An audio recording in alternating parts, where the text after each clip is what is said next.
Hậu cung, con cái hiếm hoi. Mở rộng tuyển tú nữ để nạp vào hậu cung. Bất kể dung mạo, gia thế, dễ sinh đẻ, nhất định phải sinh cho hoàng thượng một đứa con trai mập mạp. Thôi Ngọc Uyển, ảnh hậu Kim Phượng thời hiện đại. Cái thứ nặng nề này mình dậy thì lần 2. Từ bao giờ thế này? Khoan đã, chẳng phải mình đang thử vai sao? Đạo diễn đâu? Máy quay đâu? Thời hiện đại, ngươi tốn bao tâm cơ lẻn vào đại đường ta, trước là lấy được sự tin tưởng của ông Vương Điện Hạ, trở thành mưu sĩ của ngài ấy, thực chất là mang lòng dạ hiểm độc, chia rẽ vua và bề tôi. Cắt. Bộ phim này là một dự án lớn đấy. Cảm ơn cô đã cứu nguy. Doanh thu phòng vé của bộ phim này đều trông cậy vào cô đấy. Lợi hại quá, không hổ danh là ảnh hậu. Doanh thu trăm tỷ của tôi. Chúc mừng ký chủ. Chào mừng bước vào kịch bản ảnh hậu ở hậu cung, điên cuồng đại sát tứ phương. Nhiệm vụ hiện tại, đóng vai con gái tội thần Thôi Ngọc Uyển, sống sót trong thời cổ đại. Mình xuyên không vào phim rồi. Người tiếp theo, Thôi Ngọc Uyển.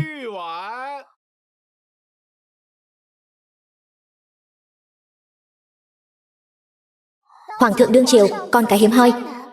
Hậu phi đông đảo, nhưng chỉ có một vị công chúa. Chỉ cần cô dựa vào dáng người uyển chuyển, bò lên long sàng, sinh hạ hoàng tử trong vòng 1 năm là có thể lật mình, ngồi vững ngôi vị hoàng hậu, cứu cả nhà khỏi nguy nan. Nếu không sinh được thì sao? Vậy ký chủ sẽ nhận được gói quà chằm đâu?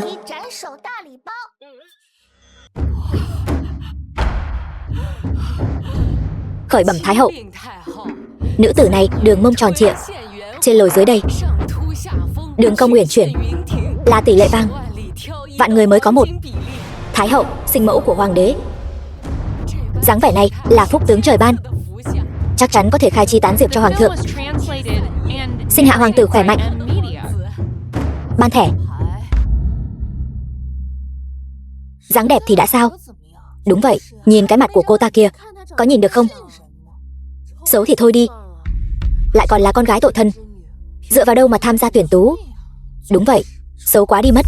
Dáng mình cũng đâu có tệ. Xấu sao? Tôi là ảnh hậu Kim Phượng, có cả nhan sắc lẫn thực lực, chẳng phải chỉ là quyến rũ hoàng thượng mượn giống thôi sao? Dễ như trở bàn tay. Đồ xấu xí.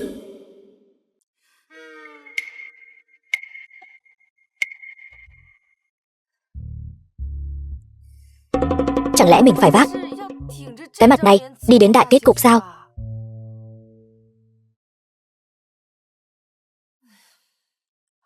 Đã xuyên vào phim rồi mà không cho mình chút phúc lợi nào sao? Mình là nữ minh tinh, chỉ dựa vào mặt mà lọt vào top 10 bảng xếp hạng mỹ nhân toàn cầu đấy. Chúc mừng ký chủ đã trúng tuyển thành công. Phúc lợi nhiệm vụ đã phát, xóa bỏ tình trạng đỏ da mặt tôi. Ký chủ đừng lo, hoàn thành nhiệm vụ tương ứng là có thể xóa bỏ khuyết điểm trên mặt, tăng điểm nhan sắc, tặng kèm gói quà tân thủ. Bên trong có một viên hoàn trả lại vẻ đẹp, có thể duy trì trạng thái tuyệt mỹ trong 1 ngày. Cứ chờ đấy, đêm nay sẽ là màn ra mắt đầu tiên của ảnh hậu này để chinh phục hậu cung của hoàng thượng.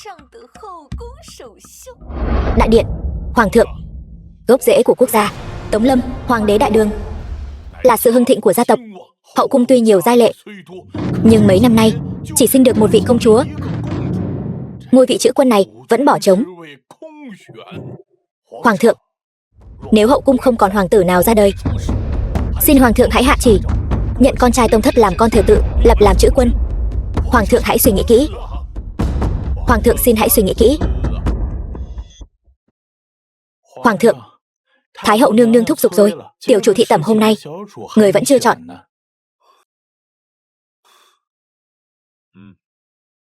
Vâng. Cá bị nhốt trong ao còn có thể quẫy đuôi. Trẫm ngồi trên thiên hạ mà chẳng bằng một con rối. Đây mới là nhan sắc mà bản cung nên có chứ. Hôm nay Lượng Lượng, thân phận giả của Thôi Ngọc Uyển, hãy để ta đây. Ngươi đừng nhảy.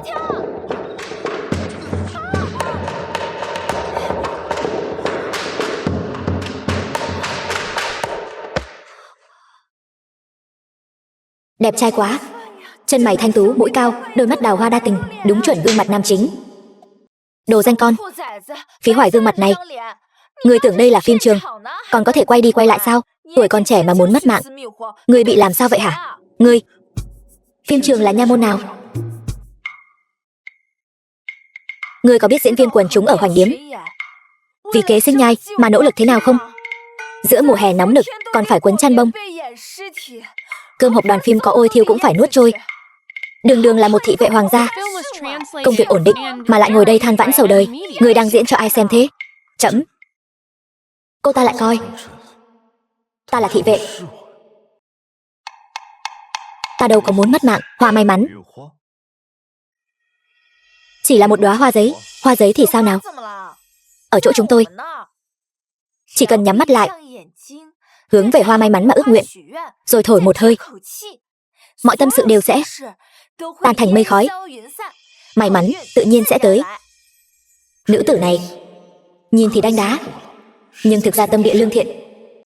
Có phải ngươi đang có tâm sự gì không? Chi bằng nói ra nghe xem. Biết đâu ta có thể giúp được ngươi. Chuyện này ngươi không giúp được đâu. Nhà ta chỉ có một người nối dõi, đường con cái gian nan. Mẫu thân tìm cho ta một cô vợ xấu xí, bảo cô ta dễ nuôi, có thể sinh con trai cho ta, ép ta phải động phòng với cô ta. Chuyện này ta quả thực không giúp được. Nhưng mà chỉ vậy thôi sao?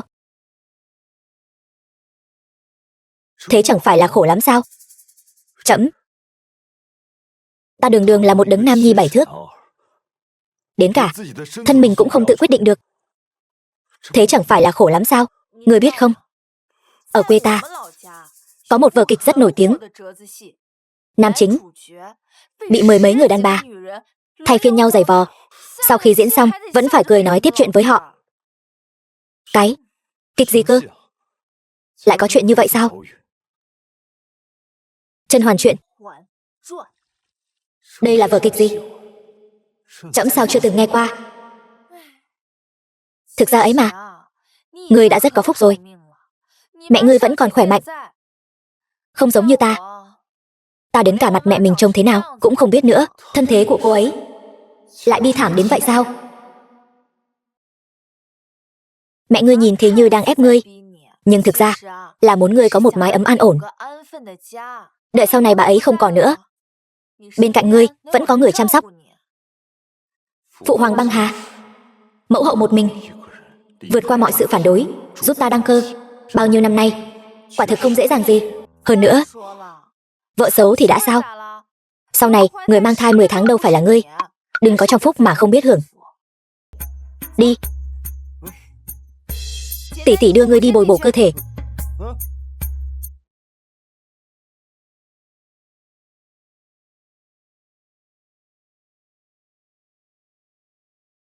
Cúi người xuống đi đại ca.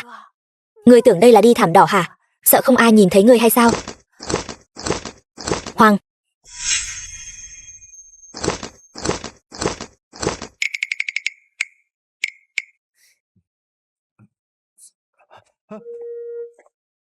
The film was translated and narrated by M Media.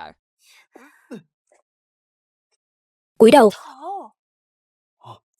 Không phải, đèn lồng còn chưa thắp.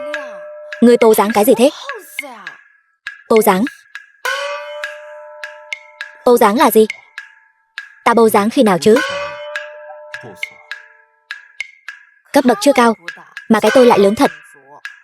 Tống thị vệ, ngươi tưởng Ngự Thiện Phòng là giường nhà ngươi chắc? Hoàng thượng đi đường cũng không có phong thái như ngươi, thì chẳng phải là giường nhà ta sao? Đúng rồi, thực ra trẫm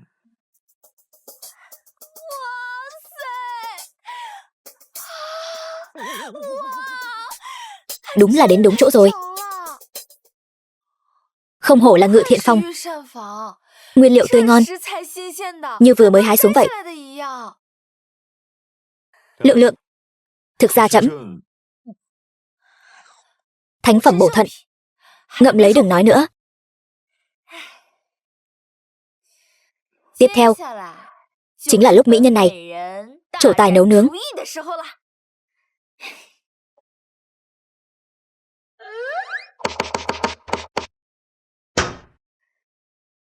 Tuyệt kỹ luyện được sau 3 năm ở Hoành Điếm.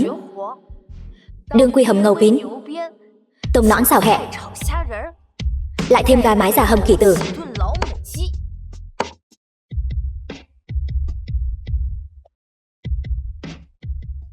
Cô ta xinh đẹp như vậy mà lại còn biết nấu ăn. Còn ngẩn người ra đó làm gì? Thêm củi đi. Được.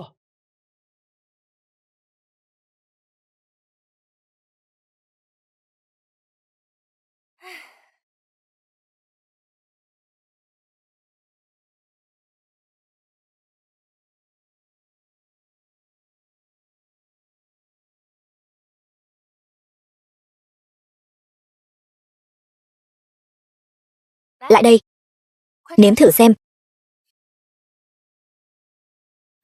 Cái này chắc là cho người uống thật chứ.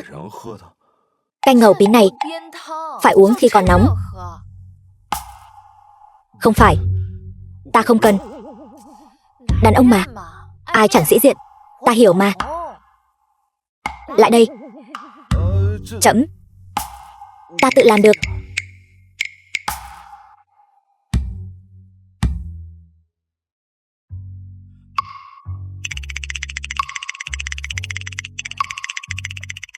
Thế nào? Thông báo hệ thống. Viên hoàn trả lại vẻ đẹp, hiệu quả chỉ còn 3 phút. Phen này tiêu rồi.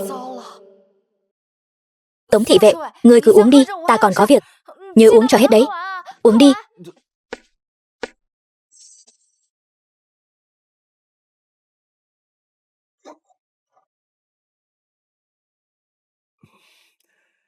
Cô ấy vốn là gia nhân, cớ sao tài nấu nướng lại vụng về đến thế. Thế mới thấy trên đời khó có ai vẹn toàn.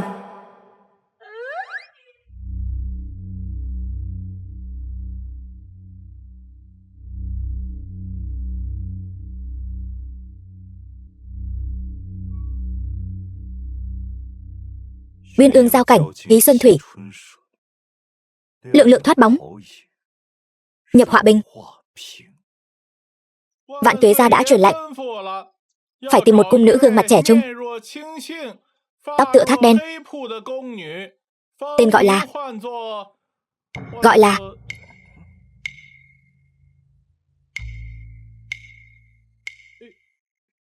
Lượng lượng. Vâng.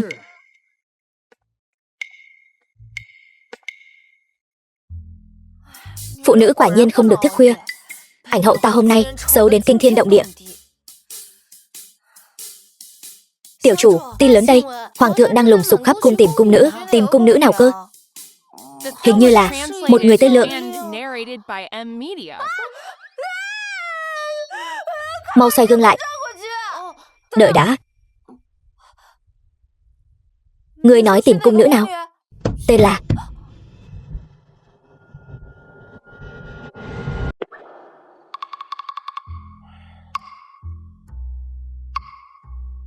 Đến giờ rồi. Thu đội. Dùng thiện.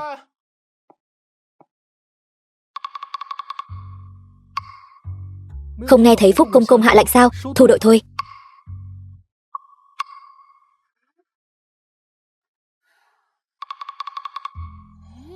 Người đâu rồi? Hoàng thượng, nô tài đã hỏi khắp lục cung, không sót một ai. Các vị trưởng sự cô, trưởng thiện cục đều nói không có cung nữ nào tên Lượng Lượng. Ngay cả sổ sách cung tịch cũng không có ghi chép về cô ta. Lượng Lượng chẳng lẽ là tên giả? Truyền lệnh lục soát từng cung, phải tìm cho ra người phụ nữ nào đi vừa đôi giày này, từ phi tần cho đến cung nữ, không được bỏ sót một ai. Tuân lệnh. Tiệc thọ 60 của Thái hậu sắp tới. Phụng chỉ Hoàng thượng may giày mới cho các vị tiểu chủ. Mời các vị tiểu chủ lần lượt thử giày. Đôi giày này đo rất chuẩn.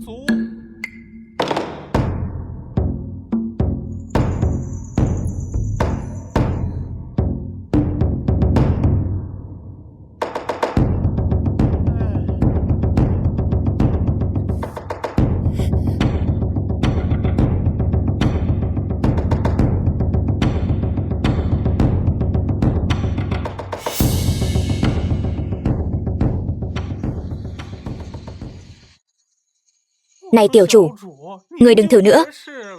Bàn chân này của người sắp đuổi kịp món chân giò hầm của Ngự Thiện Phòng rồi.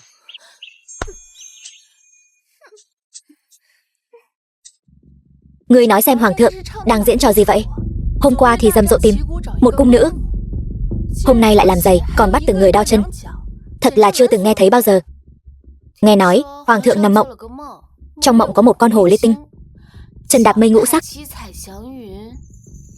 muốn mê hoặc hoàng thượng, nhưng bị uy nghiêm của hoàng thượng khiến cho sợ hãi bỏ chạy, đánh rơi một chiếc giày.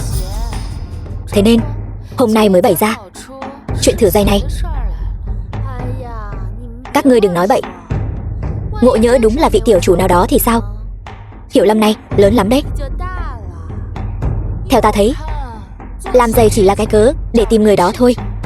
Sợ là đã làm chuyện gì xấu, bị bắt quả tang rồi, để tránh đánh rắn động cỏ, nên mới bày ra chuyện làm giày. 2 hôm trước, ta vừa vặn làm mất một chiếc giày. Không lẽ là đang tìm ta? Nhưng hoàng thượng đâu có gặp ta. Chẳng lẽ là chuyện ta lén lút vào Ngự Thiện Phòng nấu nướng, bị phát hiện rồi? Người của Trung Túy Cung, đến lượt các ngươi rồi.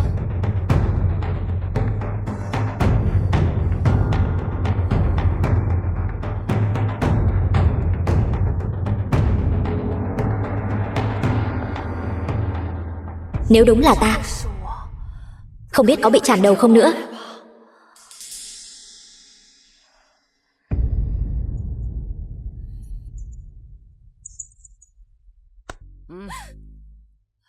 Thái hậu có chỉ, triệu thôi mỹ nhân, người lập tức đến từ Ninh Cung.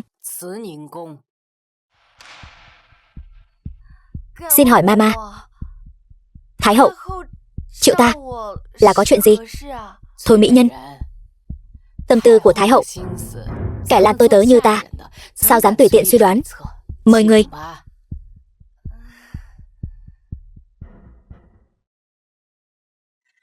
Hoàng thượng, các cung đều đã thử giày xong, chỉ còn Trung Túy Cung. Trung Túy Cung sao? Lượng lượng chắc chắn ở đó. Trẫm phải đích thân đến Trung Túy Cung tìm cô ấy. Thôi mỹ nhân, ngươi có biết tội chưa? Ta suốt ngày ở trong phòng, không đi đâu cả. Ta đã làm gì mà phải nhận tội, đang hỏi ngươi đấy. Thần thiếp vô cùng hoảng sợ. Thái hậu có thể chỉ giáo cho thần thiếp được không? Một cung nữ mà dám quyến rũ hoàng thượng. Người quản lý, người trong cung thế nào vậy? Thái hậu minh giám. Thần thiếp thực sự không hay biết gì. Không biết. Chuyện này đã đồn khắp hậu cung rồi. Hoàng thượng vì một cung nữ mà làm âm ý cả lên. Người đang ở ngay Trung Túy Cung của ngươi, mà ngươi còn dám nói là không biết. Kích thích thật. Một vụ bê bối kỳ quặc thế này mà mình cũng đụng phải được. Ngươi quản lý không nghiêm. Một cung nữ, để nó dám cả gan làm càn như thế, nếu làm ảnh hưởng đến việc nối dõi tông đường của hoàng gia, làm vấy bẩn huyết thống, thì ngươi cứ chờ mà mất đầu đi. Cung nữ quyến rũ hoàng thượng, chẳng phải là do người ép hoàng thượng sủng hạnh kẻ xấu xí là ta sao? Chảm đầu ta thì có ý nghĩa gì chứ? Thà quay về làm nghệ sĩ tai tiếng còn hơn là ở lại cái nơi này. Hiện nay những mỹ nhân nhập cung, chỉ còn mình ngươi là chưa được thị tẩm. Vậy mà trong cung của ngươi lại xảy ra chuyện bại hoại phong hóa thế này. Ngươi đừng quên, cha ngươi vẫn còn đang ở trong ngục. Đệ đệ ngươi vẫn còn đang phải cọ bồn câu ở Dịch Đình. Thái hậu, thần thiếp biết lỗi rồi. Thần thiếp xin hứa, từ nay về sau nhất định sẽ nghiêm khắc quản giáo cung nhân, tuyệt đối không để chuyện tương tự xảy ra nữa. Tham kiến hoàng thượng.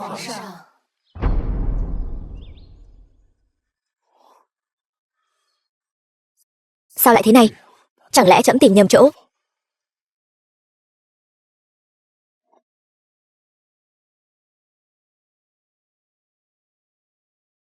Cành hoa này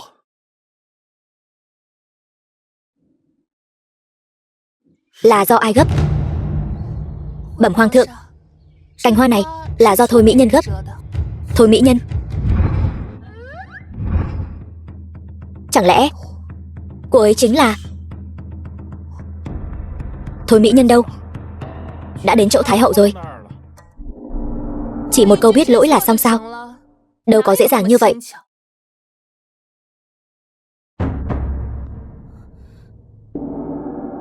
Tham kiến nương nương.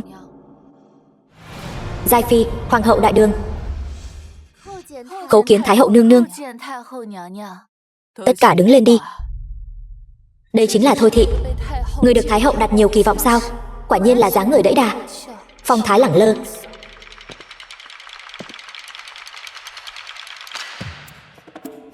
Thái hậu nương nương. Phi tần trong cung, nếu ai cũng như Thôi mỹ nhân đây, không hiểu quy củ, thì xin hỏi, cần cung quy này để làm gì? Ngươi có ý gì?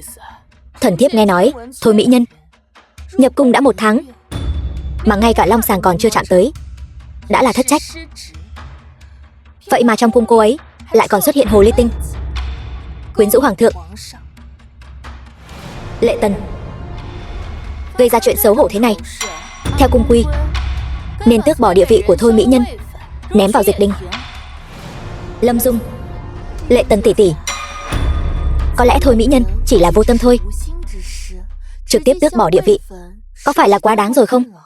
Cha cô ta là kẻ đang mang tội, nếu không nghiêm trị thì sau này lũ mèo hoang chó dại nào cũng dám mon men đến gần hoàng thượng, còn ra thể thống gì nữa. Mình với họ không thù không oán, sao cứ 1-2 đuổi theo cắn mình thế nhỉ? Thái hậu, thánh hiền có dạy, biết lỗi mà sửa là điều tốt đẹp nhất. Thần thiếp đã biết lỗi rồi. Thái hậu, lần này xin hãy tha cho thần thiếp. Lời thánh hiền tuy hay, nhưng bản cung cho rằng biết lỗi mà sửa cũng phải xem là lúc nào. Có những lỗi lầm, một khi đã phạm phải rồi thì sẽ để lại hậu họa khôn lường. Thái hậu, người nói xem có phải không? Truyền ý chỉ của ai ra? Thôi thị quản lý không nghiêm, phạt 20 trượng, để làm gương cho kẻ khác. Thôi mỹ nhân, ngươi dáng chịu đựng một chút, hoàng thượng giá đáo. Thần thiếp tham kiến hoàng thượng. The film was translated and narrated by M Media. Hoàng thượng hôm nay long nhan rạng rỡ, phong thái hơn hẳn ngày thường. Nếu có thời gian, xin người hãy ghé cung của thần thiếp ngồi chơi. Được. Trẫm có việc cần bàn với Thái hậu. Các ngươi lui ra trước đi.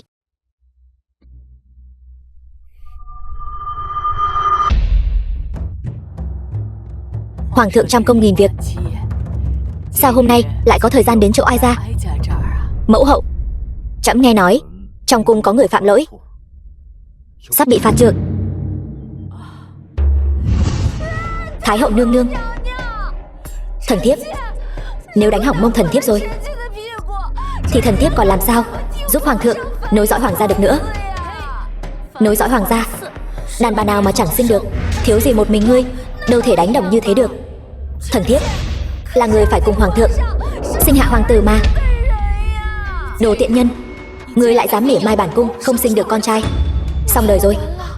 Nhất thời nóng vội chỉ lo cầu xin Thái hậu mà quên mất Giai phi là người ghét việc bị người khác nói không biết đẻ con trai.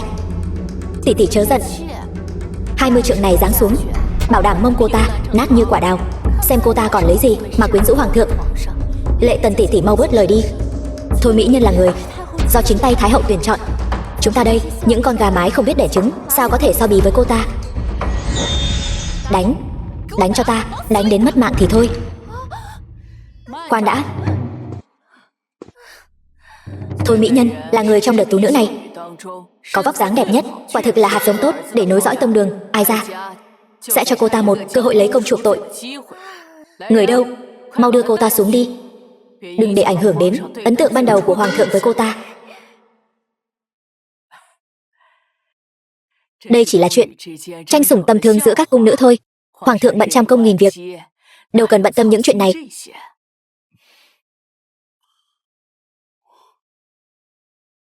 Mẫu hậu, Thôi mỹ nhân đâu rồi? Trẫm muốn gặp cô ấy. Con trai, cuối cùng con cũng nghĩ thông suốt, Muốn sủng hạnh Thôi mỹ nhân rồi sao? Mẫu hậu, trẫm chỉ là muốn tìm cô ấy thử giày thôi. Những chuyện nhỏ nhặt này cứ để cung nhân làm là được. Người đâu? Truyền ý chỉ của ai ra? Thông báo cho Thôi mỹ nhân, tối nay chuẩn bị cho tốt, hầu hạ hoàng thượng. Tuân lệnh. Khoan đã, mẫu hậu, hoàng đế tốt của ta. Ai ra? Đang đợi bế cháu đích tôn đây. Chúc mừng tiểu chủ, giờ tuất 3 khắc, thánh giá lâm hạnh. Xin tiểu chủ sớm chuẩn bị.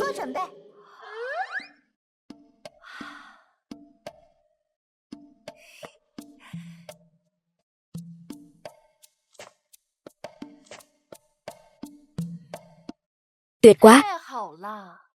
Đêm nay, ảnh hậu này nhất định một phát ăn ngay. Hệ thống, mau lấy cho ta ít đồ chơi tình thú, càng táo bạo càng tốt. Đạo cụ gợi ý: hương hợp hoan Tây Vực, màn uyên ương giao tiêu, y phục nghề thường vũ y. Ký chủ chọn cái nào? Tất nhiên là lấy hết. Làm sao đây? Sao vẫn chưa tới nhỉ? Đã chuẩn bị xong hết chưa? Đừng để xảy ra sai sót gì đấy. Bẩm tiểu chủ, ngay cả chăn gối cũng đã xông hương hợp hoan 7 lần rồi. Phải rồi, chuẩn bị thêm 2 hộp kẹo ngậm thông họng nữa. Kẹo ngậm thông họng?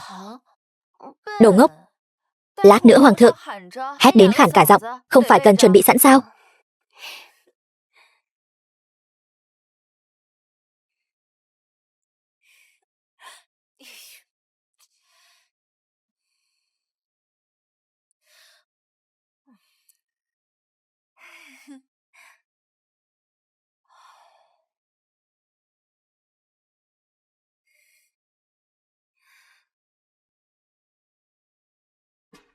Các ngươi làm cái gì vậy? Thả trẫm ra. Hoàng thượng, nô tài phụng mệnh đưa người đến trung túy cung của Thôi mỹ nhân để viên phòng. Trẫm không đi. Trẫm đâu phải là giống đực để phối giống. Thả trẫm xuống. Hoàng thượng, đây đều là ý của Thái hậu nương nương. Đêm nay nhất định phải để Thôi mỹ nhân mang long trùng đấy. Mang cái khỉ gì mà mang? Trẫm. Hoàng thượng, đắc tội rồi. Nô tài xin đọc tiếp một đoạn Tỏa Xuân Kiều để góp vui cho người. Hai vị công công, đây là khởi bẩm tiểu chủ, nô tài đã thuận lợi đưa hoàng thượng đến nơi. Xin cáo lui trước.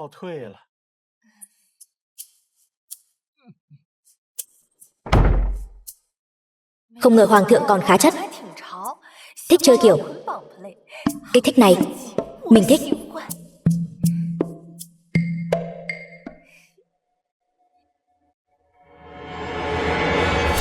Sao lại là ngươi? Xong đời rồi. Tiểu thị vệ lại chính là hoàng thượng. Quần cũng đã cởi rồi. Ngươi diễn trò gì với ta thế này? Ta tên là Lượng Lượng. Ngươi không bị thận hư đấy chứ? Trước là khi quân, sau đó còn nhục mạ. Ta vốn đã là kẻ mang tội.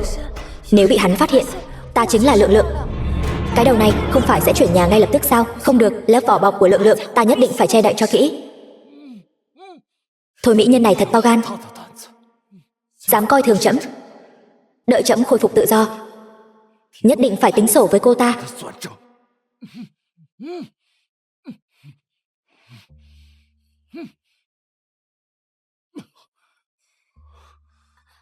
Hoàng thượng, người đang diễn trò gì vậy? Còn không mau cởi trói cho trẫm. Mỹ nhân này trông có vẻ tuy nhìn hơn lần đầu gặp, nhưng nhìn thế nào cũng chẳng giống Lượng Lượng. Nhưng trong cung chỉ còn cô ấy là chưa thử giày. Hắn cứ nhìn chằm chằm vào mình thế này, không lẽ đã nhìn ra manh mối gì rồi? Phải nhanh chóng nghĩ cách đánh lạc hướng hắn thôi. Thôi mỹ nhân, hoàng thượng, người nói trước đi, người nói trước đi. Hoàng thượng, nến trong cung này làm người ta chói mắt quá, hay là thần thiếp đi dập tắt nó nhé? Không cần, hôm nay cứ coi như trẫm chưa từng đến đây.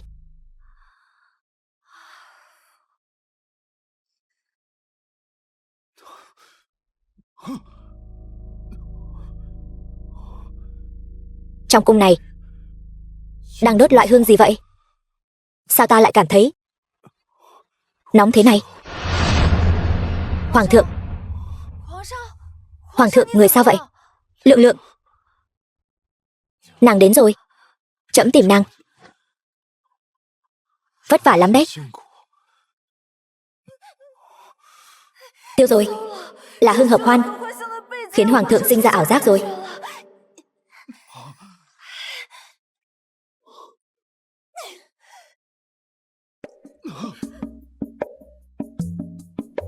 Hoàng thượng, người sao thế? Người dám hắt nước vào trẫm. Hoàng thượng, thần thiếp một lòng si mê người. Nếu người không thích thần thiếp thì cũng không thể coi thần thiếp là kẻ thay thế cho kẻ khác. Nhục mạ thần thiếp như vậy, thần thiếp thả mất mạng đi còn hơn. Nếu không phải vì chột dạ, ta đâu đến mức hủy hoại mất đêm thị tẩm đầu tiên của mình. Thôi bỏ đi.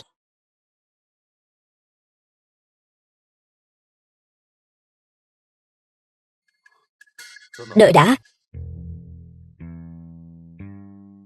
Chân người to bao nhiêu? Hoàng thượng, người hỏi chuyện này làm gì? Trẫm bảo ngươi trả lời thì cứ trả lời, nói nhảm nhiều quá. Hèn gì trước đó lại bắt thử dây. Hóa ra thật sự là đang cho người tìm mình, đúng là nhỏ mọn. Chỉ dùng nhờ ngự thiện phong của ngươi một chút thôi mà. Bẩm hoàng thượng, thần thiếp là gót sen 3 tấc. Gót sen 3 tấc sao? Trẫm nhớ giày của Lượng Lượng không chỉ có 3 tấc. Thôi mỹ nhân, ngươi có biết tội khi quân là phải chảm đầu không? Hoàng thượng minh giám. Thần thiếp sao dám lừa dối hoàng thượng? Thần thiếp thật sự là gót sen 3 tấc. Nếu hoàng thượng không tin, thần thiếp có thể cởi giày ra. Chỉ cần hoàng thượng không chê mùi là được. Thôi bỏ đi, tha cho người đó.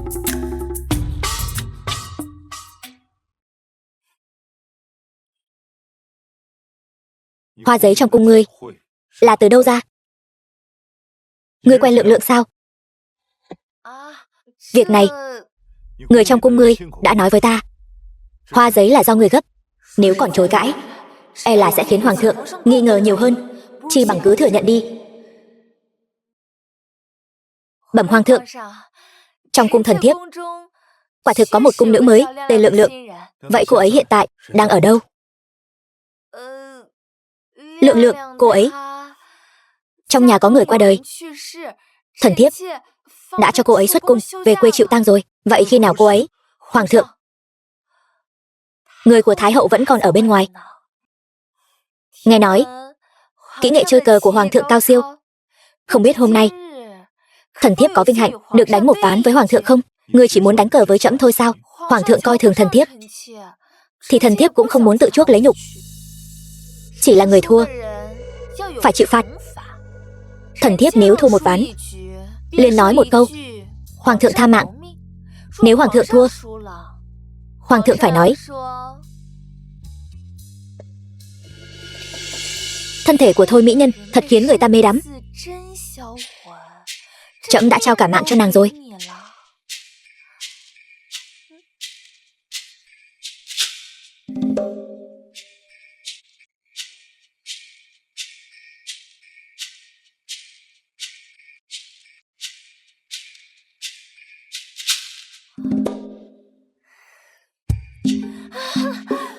Hoàng thượng tha mạng.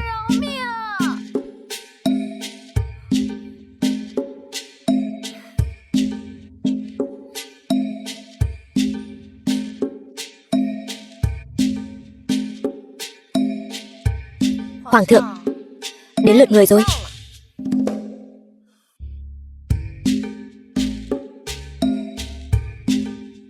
Thân thể của Thôi mỹ nhân thật khiến người ta mê đắm. Trẫm đã trao cả mạng cho nàng rồi. Hoàng thượng tha mạng. Thôi mỹ nhân đúng là có chút bản lĩnh. Vậy mà có thể khiến hoàng thượng phát ra tiếng động đó. Gần hết một đêm rồi. Thôi mỹ nhân là do Thái hậu đích thân chọn. Chắc chắn có chút bản lĩnh quyến rũ đàn ông rồi. Lắm miệng.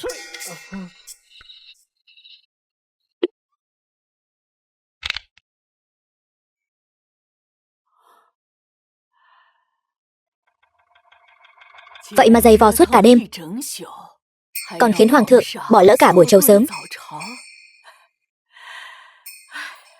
Ai ra, quả nhiên không nhìn lầm người. Một đêm 9 lần.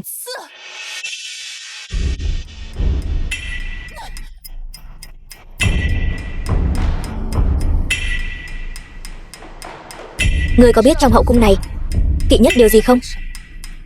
Kỵ nhất là loại hồ ly tinh mê hoặc quân chủ.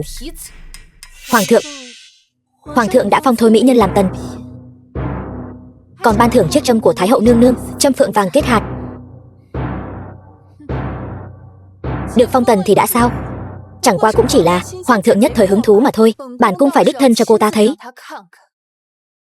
Trốn hậu cung này rốt cuộc là ai nắm quyền? Phụng Thiên thừa vận, hoàng đế chiếu viết, Thôi mỹ nhân ôn nhu hiền thục, rất được lòng trẫm, đặc biệt phong làm Thôi tần, ban thưởng một chiếc trâm phượng vàng. Khâm thử. Thần thiếp tạ ơn hoàng thượng. The film was translated and narrated by M Media.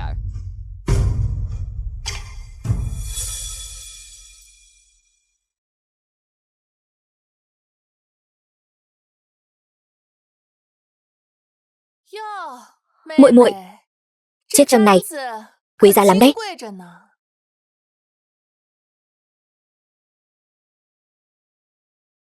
Đây chính là vật cũ của Thái hậu thời cập kê, nay đã ban thưởng cho muội. Đủ thấy Thái hậu sủng ái muội đến nhường nào. Thần thiếp nhất định sẽ giữ gìn cẩn thận.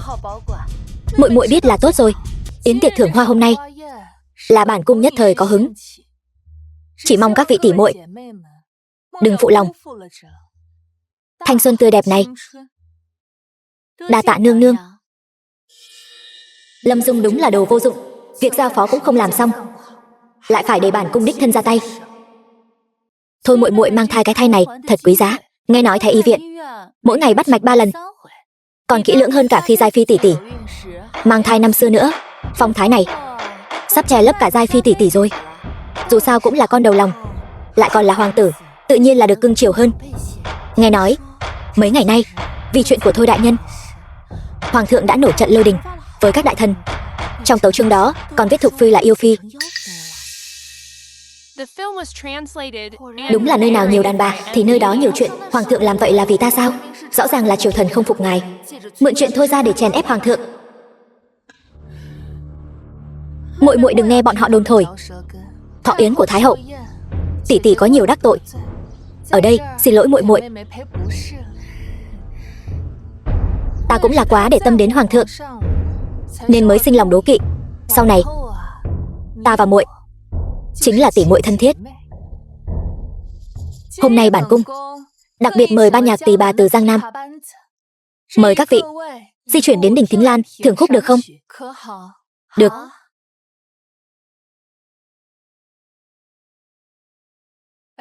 Muội muội sinh hoàng tử, đã nghĩ đến việc muốn phong hiệu gì chưa? Thần thiếp vẫn chưa nghĩ nhiều đến vậy. Hiện giờ địa vị của ta và muội tương đương, muội hà tất phải xa cách như vậy.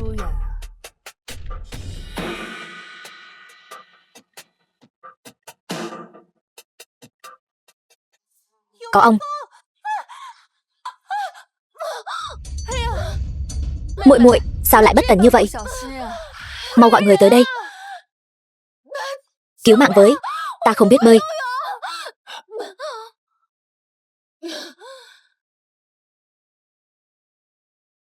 Nương nương.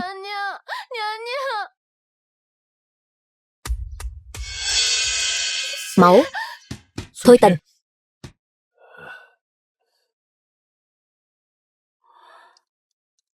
Nàng ấy vừa rơi xuống nước bị nhiễm lạnh. Bẩm hoàng thượng, Thục Phi nương nương chưa từng có thai.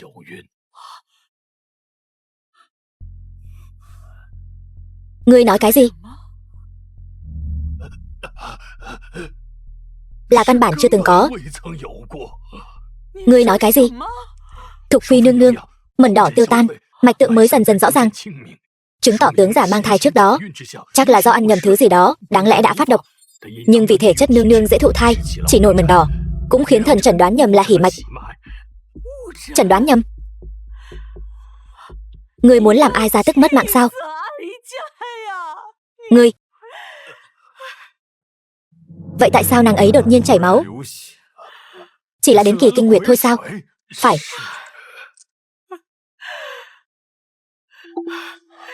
Đồ ăn hại. Thái y viện toàn là lũ ăn hại. Ai Gia đã mong đợi 3 tháng rồi. Cháu đích tôn của ta.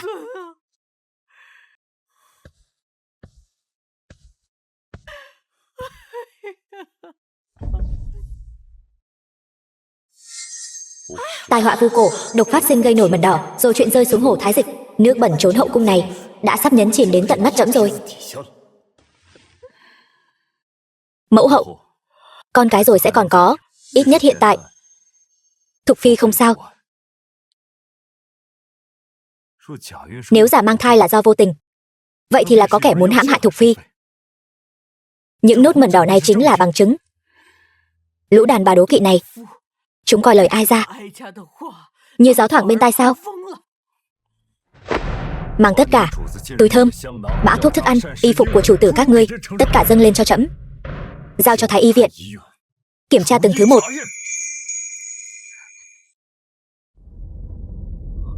Thục phi thế nào rồi?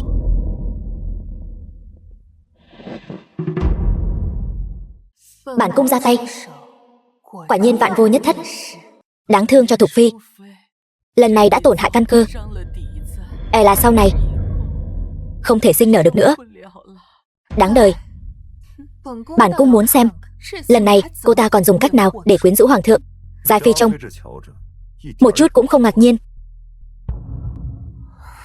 Hoàng thượng, người nhìn nhầm rồi. Thần thiếp vô cùng đau xót, cho nên nhất thời chưa hoàn hồn lại. Trẫm nghe nói lúc Thục phi rơi xuống nước chỉ có người ở cùng.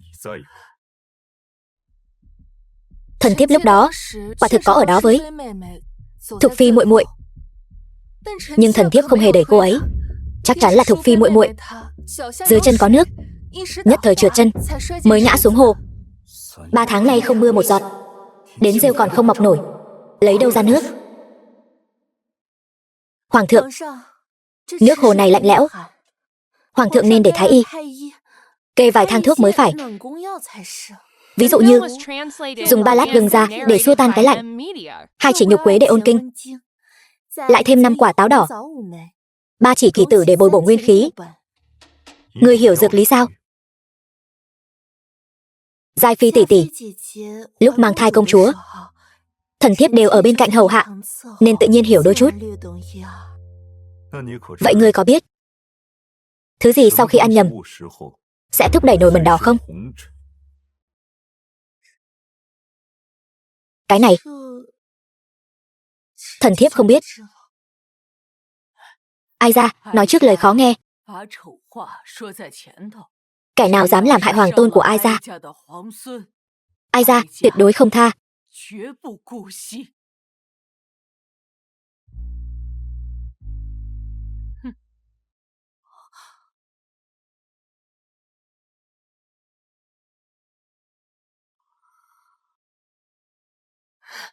Nương nương, người cuối cùng cũng tỉnh rồi.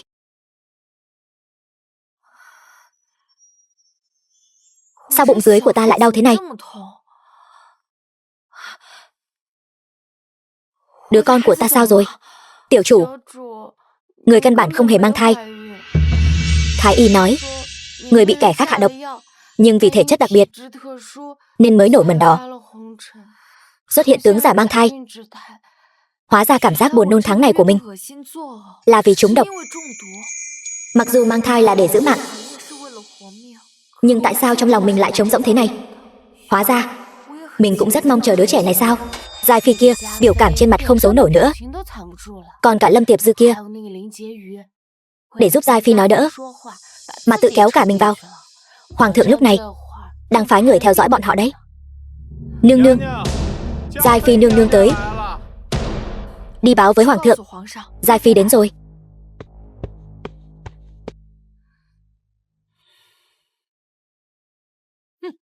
Ai Gia đã sớm cảnh cáo ngươi. Dám cả gan trên y phục. Cô mẫu là do Thôi Ngọc Uyển kia lẳng lơ. Ngụy biện. Ai ra, vì muốn giữ thể diện cho Lâm gia nên đã nhiều lần nhẫn nhịn ngươi. Vậy mà ngươi lại dám. Tháng sau, hãy theo cha ngươi rời cung đi. Cô mẫu, con không thể rời cung. Nếu con không còn giá trị lợi dụng, cha con sẽ đánh mất mạng con mất. Ngươi đã có tâm địa độc ác. Ai ra, tuyệt đối sẽ không để ngươi tiếp tục ở bên cạnh hoàng thượng.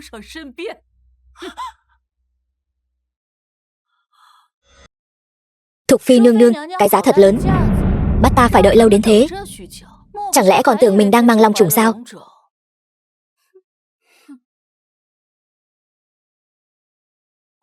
Giờ đây cũng không biết làm sao để giành được thánh sủng đây. Thôi đi, cần gì phải sát muối vào vết thương của muội muội chứ. Tỷ tỷ vô cùng đau lòng nên đặc biệt đến thăm, tiện thể có vài lời muốn chỉ điểm cho muội muội. Dù là giả mang thai, nhưng nhìn phong thái của đám người này e là không chỉ một lần ra tay với nữ nhân trong hậu cung rồi. Vậy xin tỷ tỷ chỉ giáo. Chủ tử đang nói chuyện, ngươi còn không mau lui xuống. Giai phi nương nương, nương nương nhà nô tỳ thân thể yếu ớt, không chịu nổi.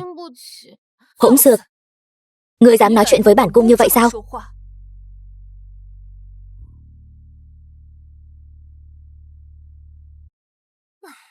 Nếu muội muội không biết dạy dỗ hạ nhân, tỷ tỷ có thể dạy giúp muội đạo tôn ti đích thứ này.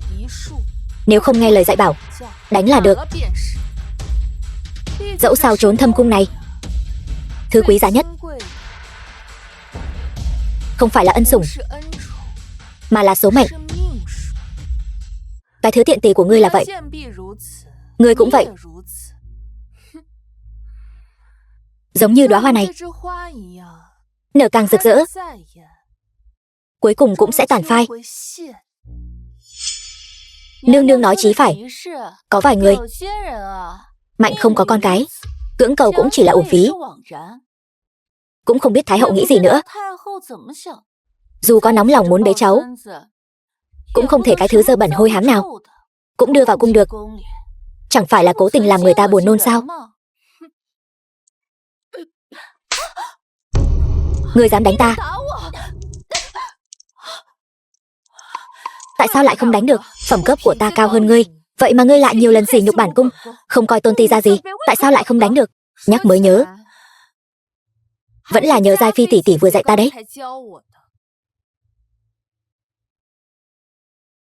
Thục phi muội muội, khí thế thật lớn. Xin lỗi nhé, gần đây đến kỳ kinh nguyệt nên tâm trạng không ổn định. Ngươi tưởng mình còn cơ hội được thị tẩm sao? Ngay cả Thái hậu cũng là thấy ngươi có thể sinh con trai mới nạp ngươi vào hậu cung. Giờ đây ngươi đã không còn ưu thế. Chỉ riêng cái mặt này của ngươi, dù có chăm sóc thế nào cũng vẫn là xấu xí. Hoàng thượng đêm đêm ngủ lại chỗ ngươi, e là đều không dám mở mắt ra đâu nhỉ. Giai phi tỷ tỷ vẫn nên lo lắng cho chính mình đi. Đẩy ta xuống nước, thật sự tưởng hoàng thượng sẽ tha cho ngươi sao? Ngươi dám trừng mắt với ta?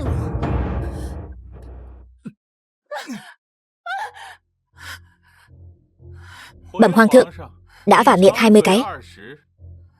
Hoàng thượng, thần thiếp nhập cung hầu hạ 10 năm, cô ta là cái thứ gì chứ?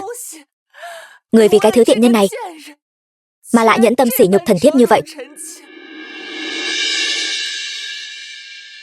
Sỉ nhục? Vậy những lời ngươi vừa nói với Thục phi lại là gì?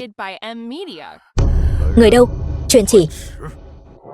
Giai phi kiêu căng đố kỵ, thất lễ trước mặt quân vương, tước quyền quản lý lục cung, cấm túc 1 tháng. Kể từ hôm nay, việc lục cung do Thục phi tạm thời thay mặt. Thôi Ngọc Uyển, ngươi cứ đợi đấy cho ta, ta sẽ không tha cho người đâu. Là trẫm sơ suất, cứ ngỡ đã răn đe cô ta thì cô ta có thể an phận hơn chút, không ngờ lại càng ngày càng quá quắt. Nhưng cũng tốt, ít nhất đã nắm được thóp của cô ta. Giai phi đẩy thần thiếp xuống nước, vô tình làm lộ chuyện thần thiếp giả mang thai. Hoàng thượng không những không lạnh nhạt với thần thiếp, mà còn có thể nhân cơ hội này trừng trị Giai phi. Thần thiếp đã rất cảm kích rồi. Giai phi đẹp thì đẹp thật, nhưng lòng dạ lại như rắn rết. Còn nàng, tâm tư thuần lương, trẫm suýt chút nữa vì dung mạo của nàng mà bỏ lỡ nàng. Sau này trẫm nhất định sẽ đối xử tốt với nàng. Hoàng thượng, 7 phủ Hà Nam hạn hán 3 tháng, dân đói phải ăn vỏ cây. Chẳng phải tháng trước trẫm đã cấp 50 vạn lượng bạc cứu trợ rồi sao? Do thôi hoán tham ô quân lương, 8 vạn tướng sĩ nơi biên cương đang đứng trước nguy cơ hết lương thực. Thần không còn cách nào khác, trước tiên dùng ngân khố cứu trợ thiên tai. Nay quốc khố trống rỗng, nếu muốn có tiền mua lương thực, trừ khi ung vương chịu nhường lại quân lương, hay cho câu không còn cách nào khác. Hộ bộ có biết lương thảo trong quân chỉ đủ dùng 10 ngày không? Ngày khác Bắc địch xâm phạm, khi đó số bách tính mất mạng không chỉ dừng lại ở vài nghìn, mà là 10 vạn, trăm vạn. Ung vương gia nói rất đúng. Hoàng thượng, quân lương tuyệt đối không thể động vào. Thần có một kế. Nói xem, Giang Nam này vốn là vùng đất trù phú, thế nhưng thần nghe nói có tới 3 tầng thuế khóa đã lọt vào túi riêng của kẻ nào đó trong triều đình này rồi. Lão thần chỉ nghĩ, thay vì ép buộc thương gia, chi bằng hãy tra xét.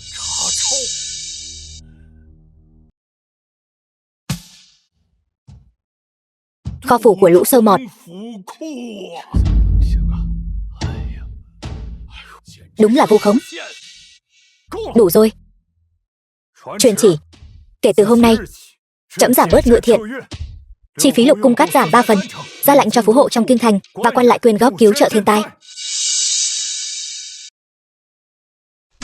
Chiếu chỉ quyên góp của trẫm đã ban ra 3 đạo rồi, thế mà lũ cáo già này kẻ nào cũng than nghèo, kẻ khổ đùn đẩy trách nhiệm.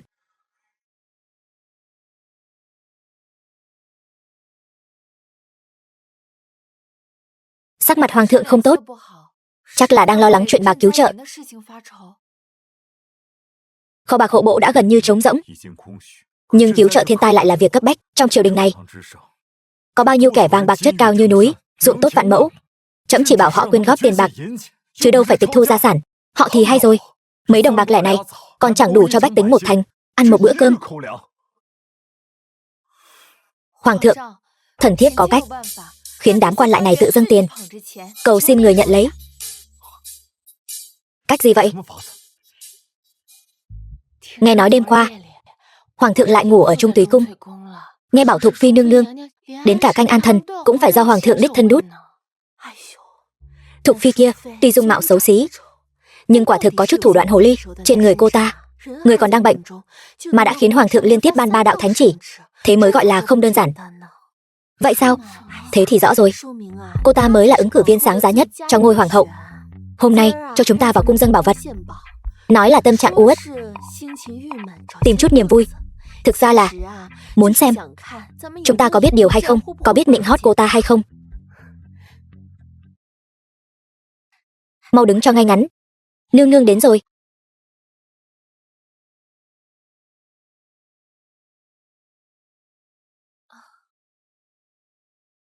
Bản cung suy nghĩ quá nhiều, đặc biệt mời các vị phu nhân đến cung dâng bảo vật, không cần đa lễ. Được chia sẻ nỗi lo cùng nương nương là vinh hạnh của thiếp thân.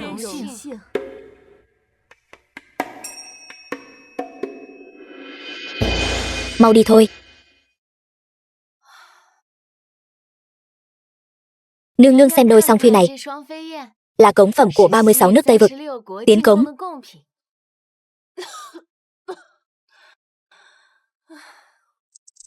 Tâm ý của phu nhân, bản cung xin nhận. Chỉ là chất lượng đá quý này so với bộ 3 tư thất bảo trong kho của bản cung còn kém 3 phần.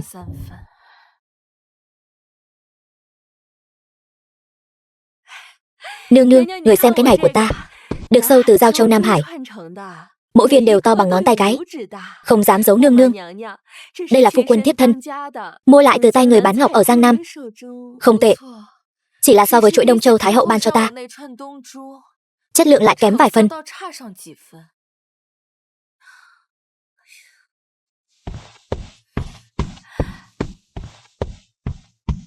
Nương nương, xem cái này. Huyết phách. Đây đúng là đồ tốt. Trong cung của bản cung đúng là không có. Nương nương quả là tuệ nhãn. Không dám giấu nương nương, chỉ riêng miếng huyết phách này đã có thể mua được hơn chục chuỗi Giao Châu vừa rồi. Tốt. Phu nhân hộ bộ thị lang, Kính dâng bản cung một miếng huyết phách. Nương nương, trong phủ thiếp thân vừa có được miếng ngọc ngư bội của tiền triều quý phi từng dùng, nghe nói là noãn ngọc Tây vực tiến cống, chuyên trị hư hàn sau sinh. Tốt, ghi lại. Phu nhân lễ bộ thị lang kính dâng bản cung một miếng ngọc bội tiền triều.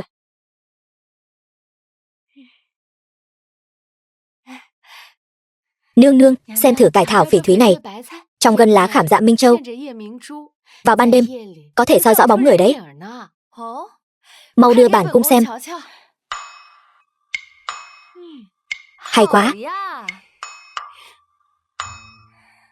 Chỉ là không biết các vị đại nhân thanh liêm chính trực làm sao có được những bảo vật này vậy? Chúng bằng cả bổng lộc 1 năm của bản cung rồi.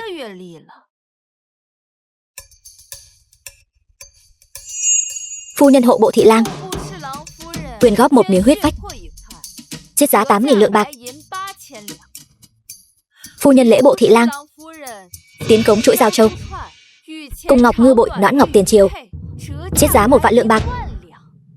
Còn có phu nhân bắc trấn phủ sứ tiến cống cải thảo phỉ thúy. Đừng nói đến ta, chỉ sợ những đồ tốt này đến cả hoàng thượng cũng chưa từng thấy qua. Tính theo bổng lộc năm của các vị đại nhân, e là 300 năm, làm sao mà gom góp được những thứ này? Nương nương minh giám, huyết phách này là do người nhà của thiếp thân nhặt được ở phố đầu cổ. Đúng, chuỗi giao châu Nam Hải này cũng là lúc thiếp thân về thăm nhà nhặt được bên bờ sông. Vậy cải thảo phỉ thúy này của ta cũng là nhặt được sao? Tố Tâm, hãy đọc truyện Hạn Hán ở phương Nam cho các vị phu nhân nghe xem. 7 phủ Hà Nam, hạn hán 3 tháng, lương thảo cứu trợ chỉ đủ dùng 2 ngày, mà phủ đệ của các vị đại nhân đêm qua vẫn còn đang yến tiệc linh đình đấy. Vậy việc này thì liên quan gì đến bọn ta? Đúng đó, không liên quan sao? Đất dưới gầm trời này đâu đâu cũng là đất của vua, khắp nơi dưới gầm trời không ai chẳng là bề tôi của vua. Phu quân của các ngươi hưởng lộc của vua mà lại không biết lo nỗi lo của vua. Này quốc nạn trước mắt, các ngươi lại ở đây giả câm giả điếc. Nương nương tha mạng, những thứ này đều là của cải ngoài ý muốn. Ta nguyện dâng những vật này làm tiền nhang đèn, cúng dường cửa Phật. Cúng dường cửa Phật sao? Vừa cúng dường xong, quay đi quay lại đã lấy mất. Thủ đoạn này của ngươi mà còn dám lừa gạt bản cung sao?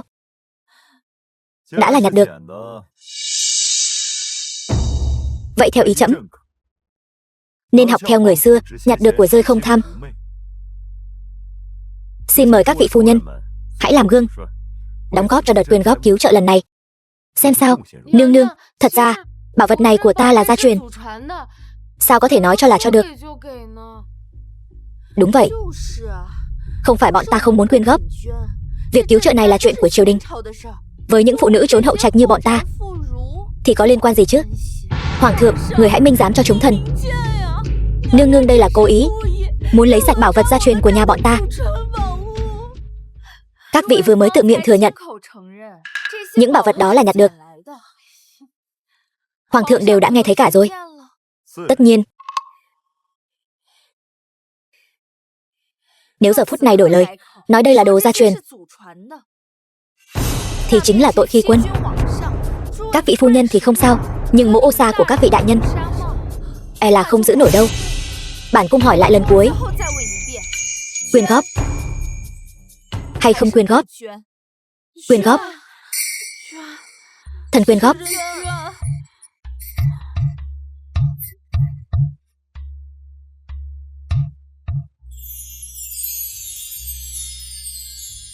Buổi giám bảo ngày hôm qua vừa giải được cơn khát của trẫm, lại vừa dạy dỗ được đám sơ mọt đó. Trẫm phải cảm ơn nàng thật nhiều. Hoàng thượng quá khen, thần thiếp chẳng qua là học được một chút chiêu lấy mạng gà dọa khỉ mà thôi.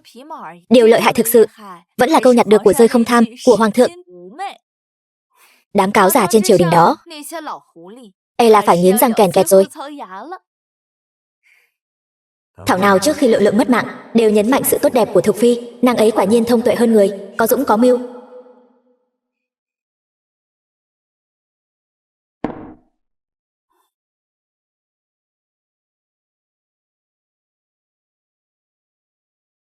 Lại đây, nếm thử bát canh này. Là trẫm đặc biệt dặn Ngự Thiện Phong làm cho nàng đấy.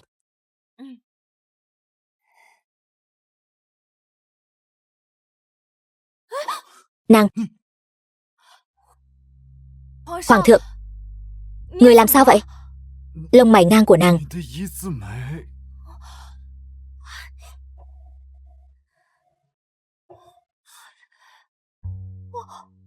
lông mày của mình. Hệ thống, chuyện này là sao? Hệ thống đang tiến hành nâng cấp trong vòng 1 tháng. Ký chủ xin hãy bảo trọng. Tiêu rồi, quên mất hệ thống đang nâng cấp. Hoàn thành nhiệm vụ có thể kích hoạt tâm nguyện tháng này. Có phải vì mình đã giúp Hoàng thượng giải quyết chuyện bạc cứu trợ nên lông mày ngang của mình mới biến mất không? Hoàng thượng, thần thiếp đột nhiên cảm thấy không khỏe. Hay là người về trước đi. Trẫm chắc chắn không nhìn nhầm. Lông mày ngang lúc nãy đột nhiên biến mất rồi. Hoàng thượng, người trăm công nghìn việc chắc là hoa mắt rồi. Còn rất nhiều tấu chương đang đợi người. Thần thiếp không giữ người nữa. Ngọc Uyển, nàng rốt cuộc còn bao nhiêu bất ngờ mà trẫm không biết. Lượng Lượng. Thôi Ngọc Uyển trước mặt trẫm đã thay đổi khuôn mặt. Tại sao không có tên trong sổ bộ cung tịch? Chuyện này lại còn ngày càng giống Lượng Lượng. Chẳng lẽ hai người này?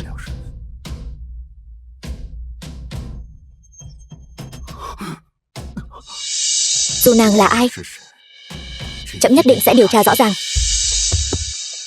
Chỉ cần lấy được dấu chân của Ngọc Uyển là có thể biết được kích thước bàn chân của nàng. Đến lúc đó sẽ biết được nàng có phải là Lượng Lượng hay không.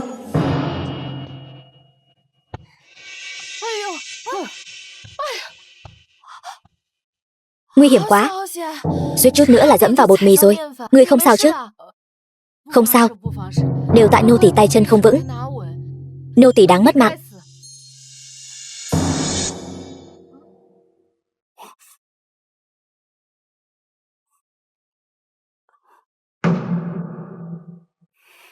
Làm nhanh chút.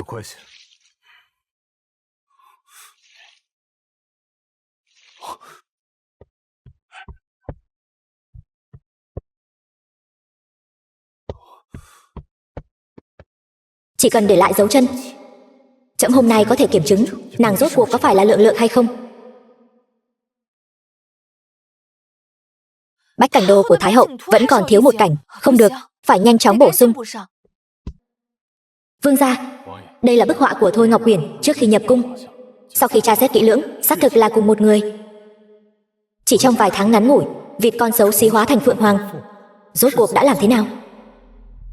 Thôi Ngọc Uyển nói khăn tay là của cô ta, nhưng Hoàng thượng lại nói là của Lượng Lượng. Nếu dung mạo có thể tùy ý thay đổi, vậy Thục Phi và Lượng Lượng chỉ có thể là một người. Trẫm chỉ là thấy nàng ấy ngủ không được tự nhiên, sợ nàng ấy bị lạnh. Dáng vẻ che đậy của cháu trai còn đặc sắc hơn cả trong kịch. Tên gọi chỉ là một cách xưng hô, dung mạo cũng chỉ là lớp vỏ bọc bên ngoài. Thay vì nghi ngờ, chi bằng hãy thuận theo trái tim mình. Xem ra tên cháu trai ngốc nghếch này vẫn còn có não. Cuối cùng cũng nghi ngờ Thôi Ngọc Uyển chính là Lượng Lượng mà hắn vẫn luôn tìm kiếm, thuận theo trái tim mình. Người trẫm yêu chính là bản thân nàng ấy. Cho dù nàng ấy không phải là Lượng Lượng thì đã sao nào? Chuyện của trẫm và Thục Phi không phiền Hoàng thúc phải bận tâm. Được, vậy hãy nói về chuyện cần Hoàng thượng phải bận tâm đi.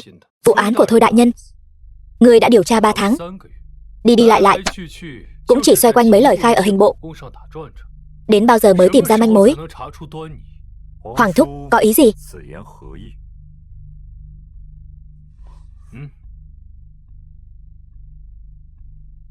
Đây là mưu sĩ đã mất tích của bản vương, viết khi cùng Thôi đại nhân áp tải quân lương. Trong thư đề cập số lượng quân lương có điểm lạ. Còn về vị mưu sĩ kia, bản vương vừa phái người về quê hắn tra rõ thân phận, phát hiện không hề có người này. Ý thức là Thôi đại nhân là người chịu tội thay. Nếu Hoàng thượng thực sự muốn làm rõ sự trong sạch của Thôi đại nhân thì nên triệt để điều tra vụ án này. chứ không phải ở đây trộm hài thêu của nữ tử. The film was translated and Đúng narrated rồi, by M. mưu sĩ của bản vương tên là Ngọc Lương Trạch, tự xưng người Hoài Âm. Ngọc Lương Trạch, Hoài Âm. Cấm túc 30 ngày. 30 ngày. Bản cung nhất định phải khiến tiện nhân Thôi Ngọc Uyển kia sống không bằng mất mạng. Nương nương bớt giận. Người có biết tại sao Ung Vương điện hạ cũng xuất hiện tại yến tiệc thưởng hoa của nương nương, còn cứu nàng ta nữa không? Tại sao? Chẳng lẽ ngươi nói hai người bọn họ có gian tình?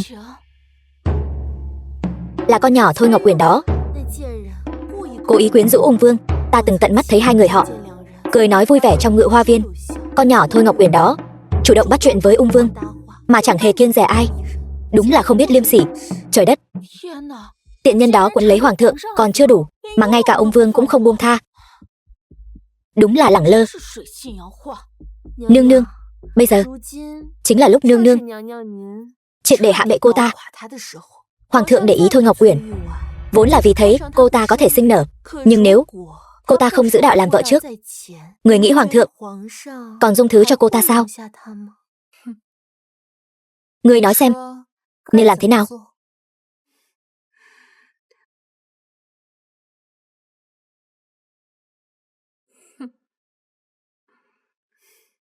Được. Dám khiêu khích bản cung, bản cung phải xem con nhỏ Thôi Ngọc Uyển đó lần này còn lật mình được không?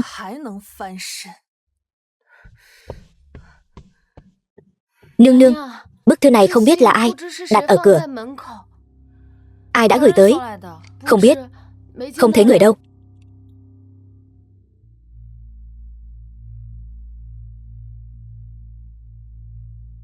Gửi Thục Phi nương nương.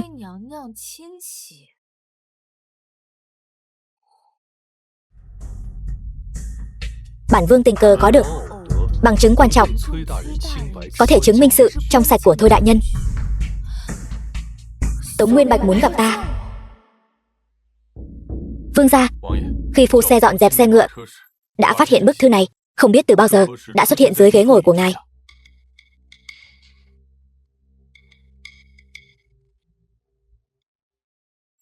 Thục Phi nương nương muốn đích thân cảm tạ ta.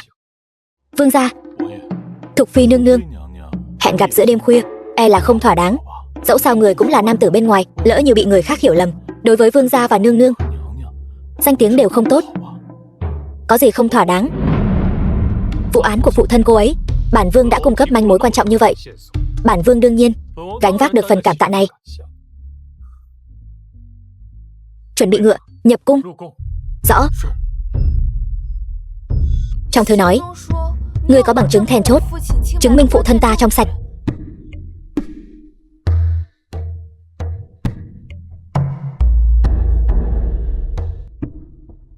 Bức thư bản vương nhận được là Thôi nương nương hẹn bản vương đêm khuya tới đây để đích thân cảm tạ bản vương.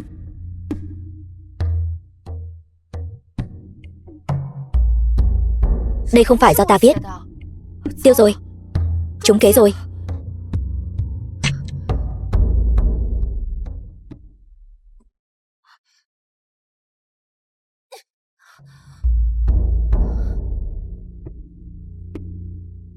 Cửa bị khóa rồi.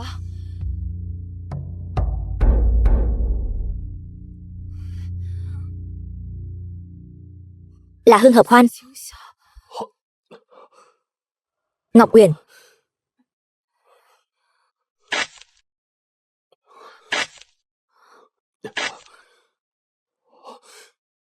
Thôi Ngọc Uyển.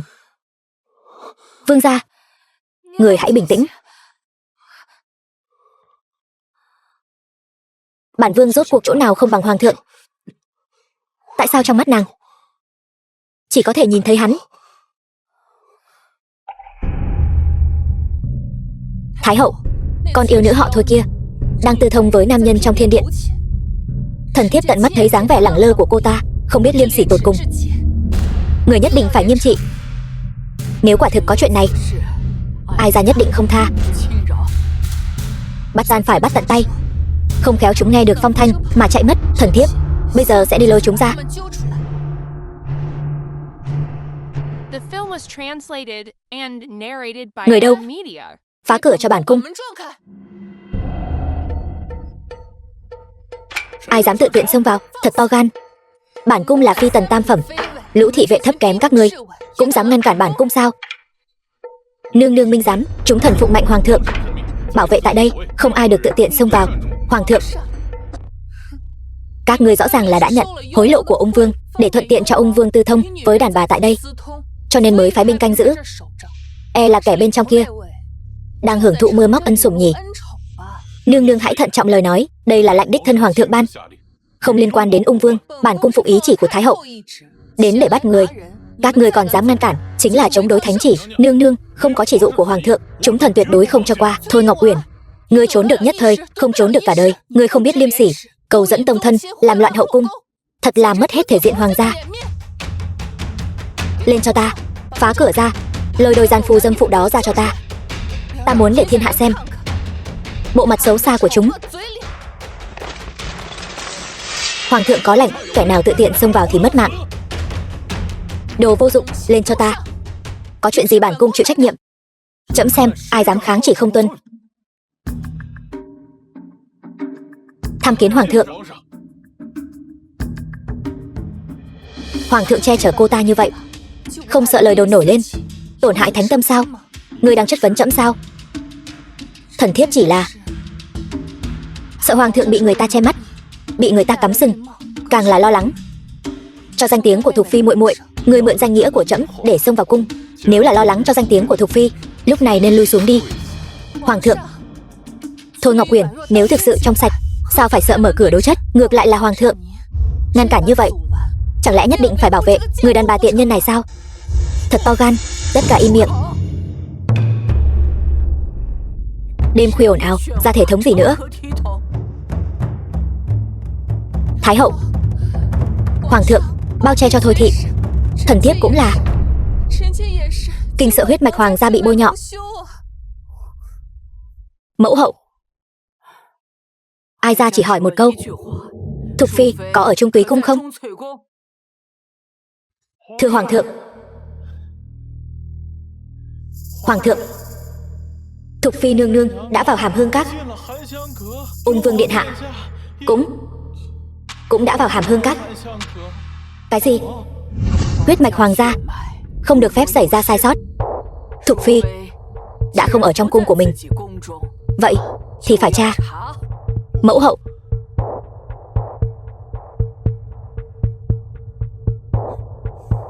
tránh ra.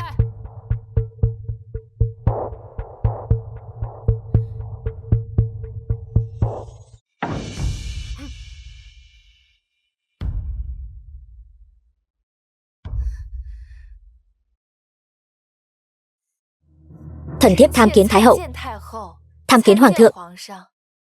Ung vương đâu? Thôi Ngọc Uyển, ngươi giấu ung vương ở đâu rồi?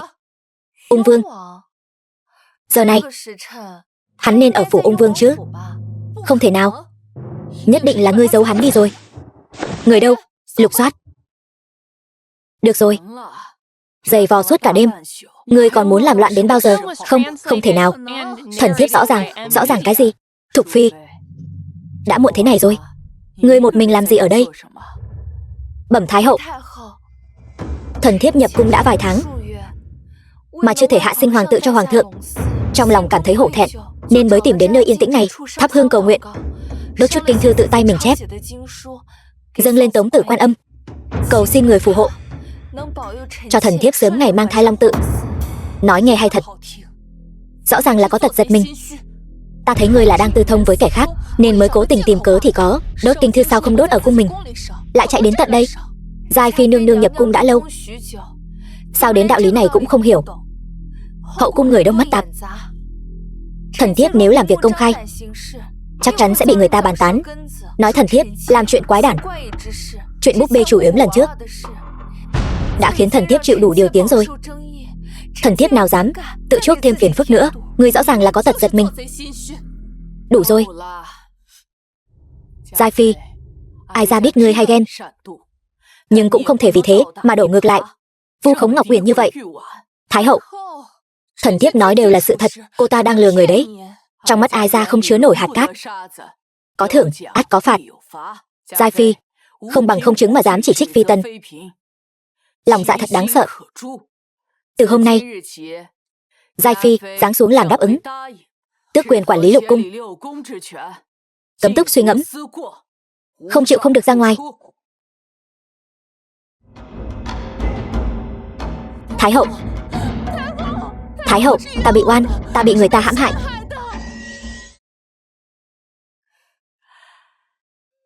Đứa trẻ ngoan, con chịu ủy khuất rồi. Thần thiếp không hề chịu ủy khuất. Thái hậu có thể đứng về phía thần thiếp. Thần thiếp đã cảm kích lắm rồi. Giai Phi này, cậy mình sinh được công chúa, là Phi Tần duy nhất có con. Kiêu ngạo ngang ngược, coi trời bằng vung, ngay cả Ai Gia cũng không để vào mắt. Lần trước đẩy con ngã xuống nước, không bắt được quả tang. Lần này vừa hay tính sổ cả nợ cũ lẫn nợ mới, giúp con chút giận một trận cho hả hê. Tạ Thái hậu, thật kỳ lạ, nửa tháng không gặp, sao lông mày của con lại nhạt đi nhiều thế này? Cái này, mẫu hậu, gần đây sứ thần Tây Dương có tiến cống một hộp cao tẩy lông cực kỳ hiếm thấy. Nhi thần thấy Thục Phi giữa hàng lông mày có chút nét anh khí, nên tiện tay đem hộp cao này ban thưởng cho nàng ấy. Hoàng thượng tại sao lại nói dối giúp mình? Đúng vậy, thần thiếp còn chưa tạ ơn hoàng thượng. Cao tẩy lông đó hiệu quả thật sự rất tốt. Thì ra là vậy. Thế thì tốt. Ai ra, thấy con đối với Thục Phi dường như không còn bài xích như trước kia nữa. Vậy có nên cân nhắc sinh cho Ai ra một đứa cháu nội không?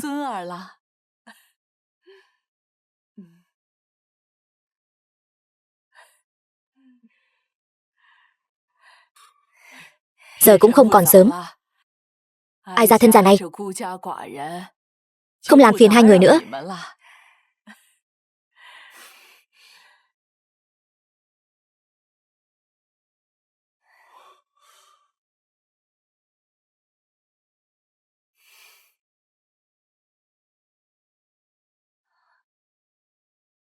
Hoàng thượng, thần thiếp có một chuyện bắt buộc phải thú nhận với người. Lượng định thú nhận với trẫm sao? Đây là thư của ung vương gửi cho thần thiếp.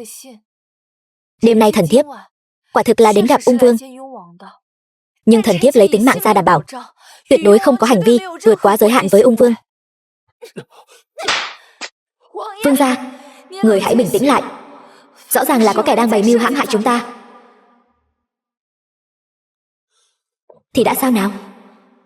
Lượng, thực ra bản vương đã sớm nhận ra nàng. Chỉ có tên Tống Lâm ngu ngốc kia là vẫn chưa biết. Người mà hắn luôn tìm kiếm lại đang ở ngay bên cạnh hắn.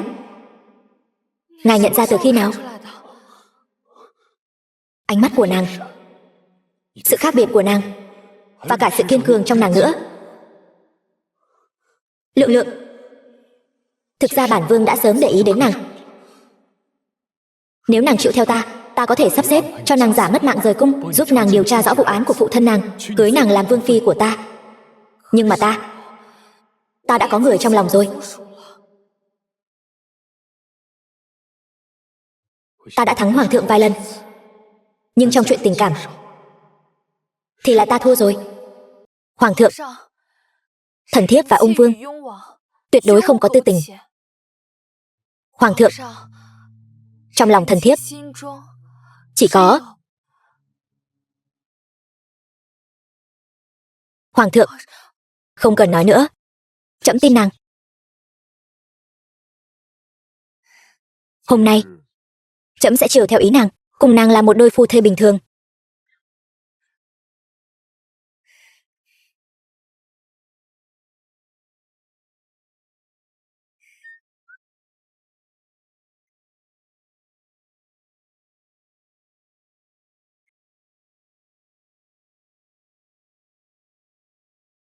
Là ngươi tìm bán nguyệt hương sao? Loại hương đó đã lâu rồi không làm nữa. Hương, hôm nay ta không cần. Ta đến để hỏi một việc. Có phải các ngươi đã bắt một nữ tử họ Thôi không? Nữ tử họ Thôi nhiều vô kể. Ngươi đang nói đến ai? Người trong cung. Thục phi được hoàng thượng sủng ái nhất. Thôi Ngọc Uyển. Hoàng thượng và ông vương đã âm thầm điều động nhân thủ. Các ngươi cầm một củ khoai lang nóng bỏng tay như vậy trong tay, là thực sự không sợ mất mạng sao? Xem ra vị thục phi này rất đáng giá đây, đến mức khiến hai người đàn ông lợi hại nhất đại đường phải liều mạng vì cô ta chỉ là một nương nương trong cung, sao lại rơi vào tay ta được? Có đáng giá hay không? Sớm muộn gì ngươi cũng sẽ biết, nhưng ta phải xác nhận người ngươi bắt có phải là Thôi Ngọc Uyển không? Được, theo ta.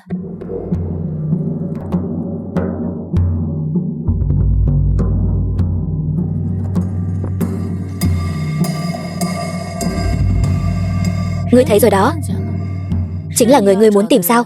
Không sai, chính là cô ta. Dù cô ta có hóa thành tro, ta cũng nhận ra. Ngươi muốn thế nào? Chẳng lẽ ngươi muốn chuộc cô ta về? Giá này không thấp đâu. Đây là 500 lượng vàng. Ngươi muốn chuộc cô ta về sao? Không, ta muốn cô ta mất mạng. 500 lượng vàng chỉ để mua mạng của cô ta. Cô ta đã đắc tội gì với ngươi? Kể từ khi cô ta nhập cung, trong mắt trong lòng hoàng thượng chỉ có một mình cô ta. Hậu cung 3000 giai lệ đều trở thành đồ trang trí. Ngươi nói xem, có đáng mất mạng không?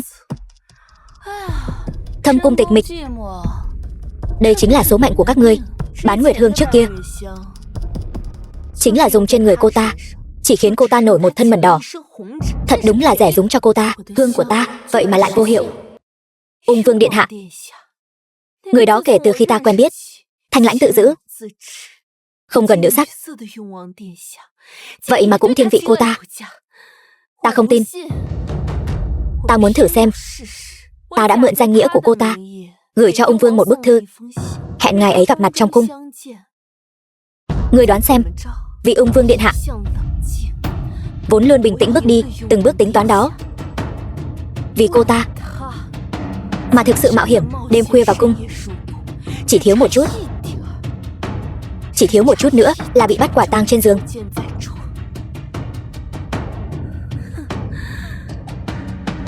Dựa vào cái gì chứ? Dựa vào cái gì mà cô ta nhận được ánh mắt của tất cả mọi người? Hoàng thượng yêu cô ta, ung vương yêu cô ta, ngay cả cô mẫu ruột của ta, thái hậu đương triều cũng hết mực che chở cô ta. Ngươi nói xem, có cô ta một ngày, những người như chúng ta còn có hy vọng gì nữa? Cô ta có đáng mất mạng không? Cô ta sớm đã nên mất mạng rồi. Không ngờ Lâm Dung lại hận ta đến mức này. Hóa ra người cô ta thích lại là Tống Nguyên Bạch.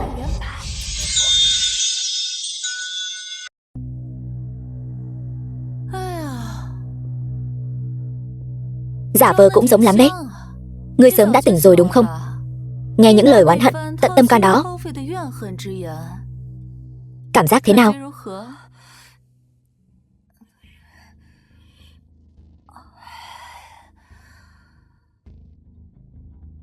Ngươi cũng không cần ở đây dọa ta. Nếu ngươi thực sự muốn lấy mạng ta thì đã không nhốt ta ở nơi này. Nhưng Lâm Dung đã đưa cho ta 500 lượng vàng để mua mạng của ngươi. Có tiền mà không kiếm thì đúng là kẻ ngốc. Nói đi, ngươi muốn gì? Ta muốn gì không quan trọng. Quan trọng là công tử của chúng ta cần gì. Thôi Ngọc Uyển, sinh tử của ngươi phụ thuộc vào việc ngươi có thể đưa ra bao nhiêu thành ý để đổi lấy mạng sống của mình.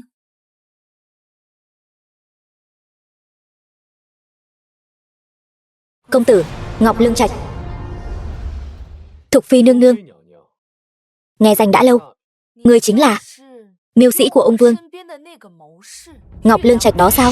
Ngọc Lương Trạch chỉ là danh xưng tại Trung Nguyên mà thôi. Thật ra ta là ai không quan trọng. Quan trọng là bọn ta không hề có ác ý với nương nương. Ta có thể đưa nương nương bình an trở về cung, trở về bên cạnh hoàng thượng. Điều kiện nương nương quả là người thông minh. Ta đích thân lộ diện gặp nương nương là có việc muốn nhờ. Muốn nương nương giúp ta vận chuyển 30 vạn lượng bạc. Quả nhiên là Ngọc Lương Trạch cướp quân lương. Chỉ cần tìm lại được số bạc này, phụ thân ta sẽ được cứu. Là các ngươi đã cướp số quân lương của Trấn Bắc quân. Bạc đã nằm trong tay bọn ta. Chỉ là trong quá trình vận chuyển gặp phải chút phiền phức. Bọn ta cần một người có đủ sức nặng, có thể tiếp cận các mối quan hệ trong ngoài cung đình, giúp bọn ta đưa số bạc này vận chuyển an toàn trở về. Cao Ly, các ngươi là người Cao Ly. Cao Ly chỉ là mảnh đất nhỏ bằng hạt đậu mà dán thỏ tay vào quân lương của đại đường ta sao? Các ngươi thật to gan. Thục Phi nương nương, không cần phải kích động như vậy. 30 vạn lượng đối với lãnh thổ đại đường bao la, quốc khố sung túc mà nói, chẳng qua chỉ là hạt cát trong sa mạc, nhưng đối với Cao Ly bọn ta, đó chính là cơn mưa cam lộ, cứu mạng hàng triệu bách tính. Hơn nữa 30 vạn lượng này đổi lấy mạng của nương nương cũng rất đáng giá, phải không? Được thôi, chẳng phải chỉ là vận chuyển tiền sao? Nhưng sao ta không thấy tiền ở đâu? Ngươi không phải đang lừa ta chứ? Nương nương đang dò hỏi tung tích của số tiền này sao? Đã muốn ta giúp các ngươi thì phải thành thật một chút. Nương nương không cần bận tâm những chuyện vụn vặt này. Việc nương nương cần làm rất đơn giản. Bọn ta cần một con tàu đủ chắc chắn, có thể đi xa và thông quan văn điệp với thế lực đang được thánh sủng của nương nương hiện nay. Chuyện này không khó chứ? Được, ta giúp ngươi. Vậy các ngươi bây giờ có thể đưa ta về cung rồi chứ? Thục Phi nương nương nói miệng không bằng chứng.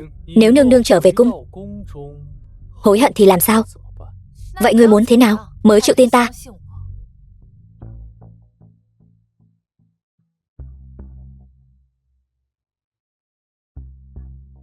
Nương nương hãy tự tay viết một bức thư, dùng để trao đổi tin tức với gián điệp bí mật Cao Ly của ta, và đóng dấu tay.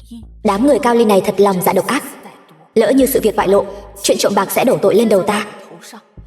Vụ án phụ thân tham ô quân lương sẽ trở thành sự thật. Nương nương yên tâm, sau khi việc thành, bức thư này sẽ vĩnh viễn không thấy ánh mặt trời. Vậy nếu việc không thành, đây chính là thứ các ngươi dùng để uy hiếp ta. Đúng vậy.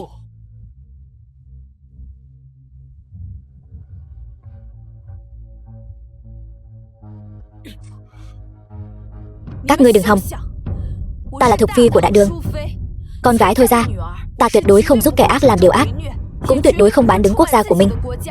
Các ngươi muốn ta giúp vận chuyển số quân lương cướp được của tướng sĩ đại đường ta? Nằm mơ đi. Thục Phi nương nương, đừng nói lời quá đáng. Ta khinh. Có bản lĩnh thì các ngươi lấy mạng ta đi, xem là cá mất mạng hay là lưới rách. Thục Phi nương nương đúng là trung liệt đáng khen. Nhưng tiếp theo có làm hay không, chưa bao giờ là do nương nương quyết định.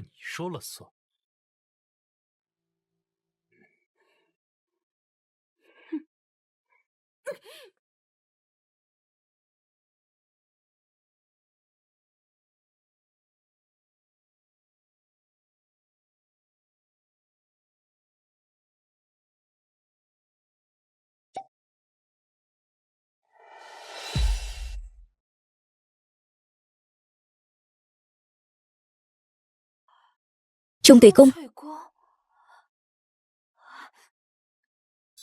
ta đã về rồi. Nương nương, người cuối cùng cũng tỉnh rồi. Người đã ngủ suốt 1 ngày 1 đêm rồi. Tố Tâm, ta đã trở về bằng cách nào? Nô thì cũng không rõ.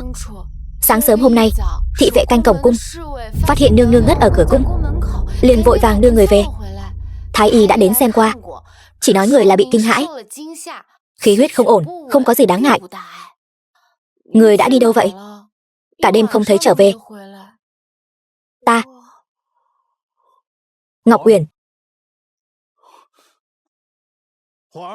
The film was translated and narrated by M Media. Hoàng thượng, nàng thế nào rồi? Hoàng thượng, trẫm đang cùng hoàng thúc bàn bạc đi đâu để tìm nàng. Sao nàng lại tự mình trở về? Thiếp không nhớ nổi nữa. Thiếp chỉ nhớ đêm đó thiếp ở lầu Nhuyễn Hương gặp được mẫu đơn. Sau đó cô ta mời thiếp một ly rượu, uống xong thì thiếp ngất đi. Thế còn sau đó thì sao? Một chút cũng không nhớ nổi sao? Đầu đau quá. Thiếp không nhớ rõ mình đã rời khỏi đó thế nào, càng không nhớ nổi thiếp đã quay về bằng cách nào. Không sao, không nhớ nổi thì đừng nghĩ nữa. Về được là tốt rồi. Phải rồi, đã tìm được mẫu đơn rồi. Nàng còn nhớ dung mạo của cô ấy không? Nhớ. Thiếp sẽ vẽ lại dáng vẻ của cô ấy ngay.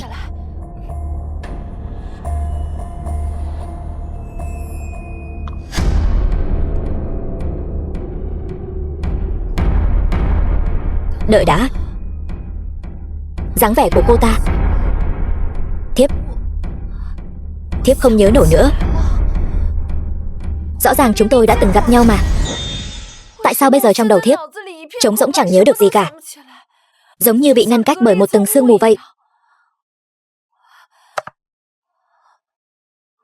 Đừng vội, có lẽ là do quá hoảng sợ nên nhất thời không nhớ ra dung mạo cô ta. Nàng hãy bình tâm lại trước đã. Không, để thiếp thử lại lần nữa. Thiếp nhất định làm được.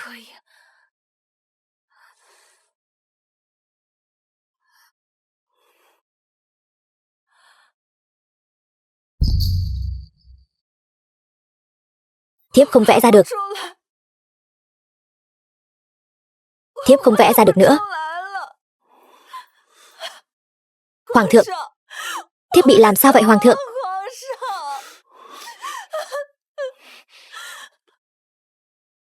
Có lẽ là đám gian tặc đó đã hạ loại thuốc gì đó cho nàng, mới khiến nàng nhất thời quên mất dung mạo của mẫu đơn.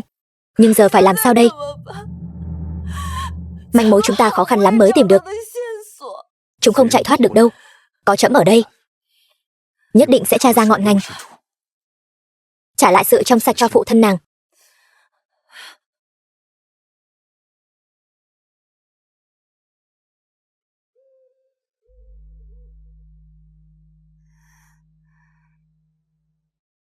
Hoàng thượng. Ngọc Uyển, đừng nói nữa. Thần thiếp trải qua chuyện này, tim đến giờ vẫn còn run rẩy. Hoàng thượng không an ủi thần thiếp sao? Ngọc Uyển, nàng hôm nay sao vậy? Khiến trẫm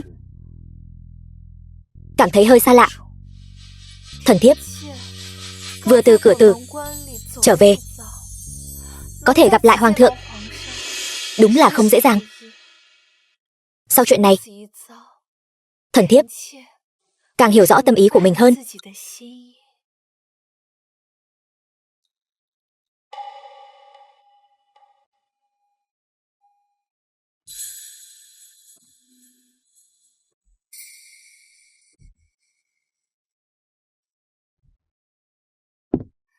Hoàng thượng, chi bằng hoàng thượng cùng thần thiếp tận hưởng niềm vui lúc này.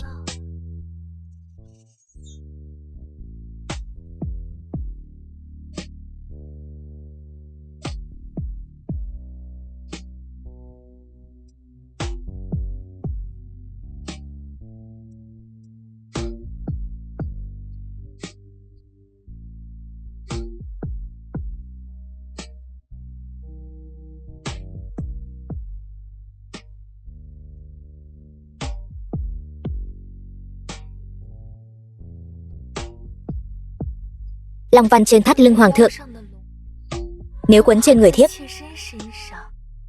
thì còn sống động hơn trăm lần so với việc thêu trên vải vóc.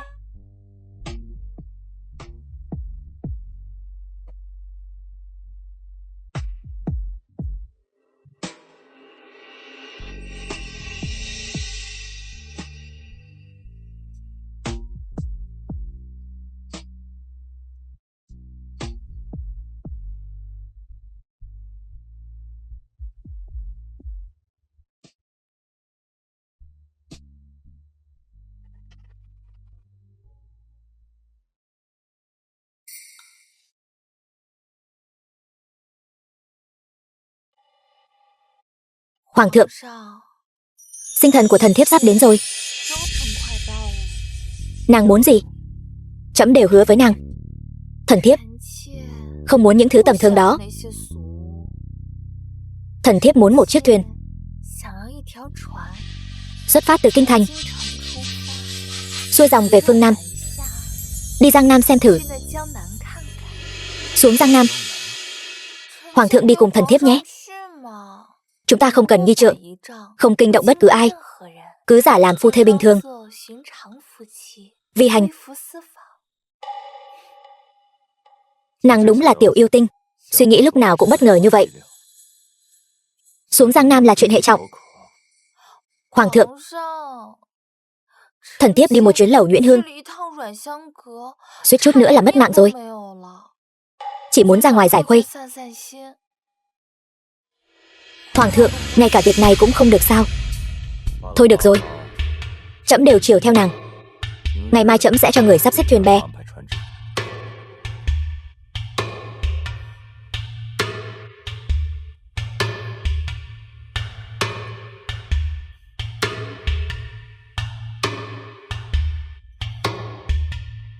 Đợi trẫm bãi chiều sẽ đến tìm nàng.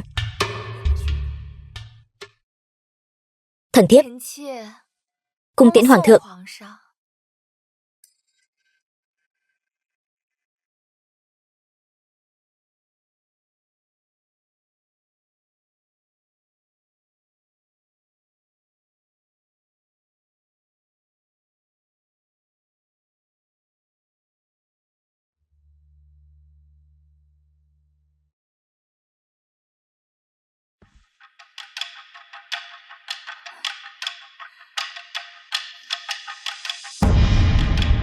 Làm tốt lắm.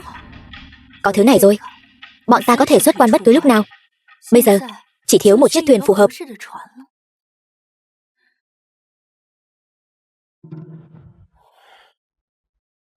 Tìm được chưa?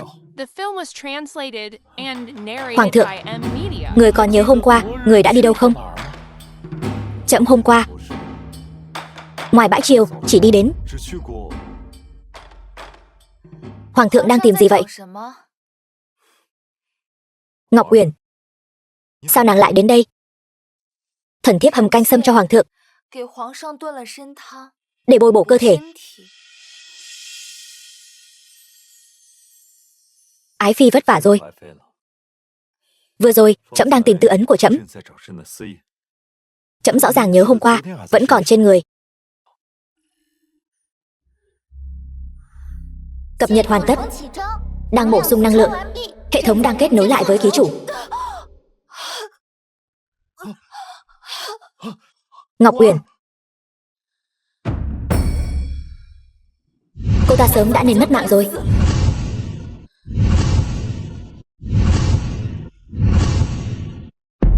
Tôi vậy mà lại trộm tư ấn của hoàng thượng để đóng dấu thông quan văn điệp cho mẫu đơn. Ký chủ, hệ thống quét thấy trong não cô đã bị cấy cổ trùng. Vừa rồi tôi đã dùng tia laser thanh trừ giúp cô rồi,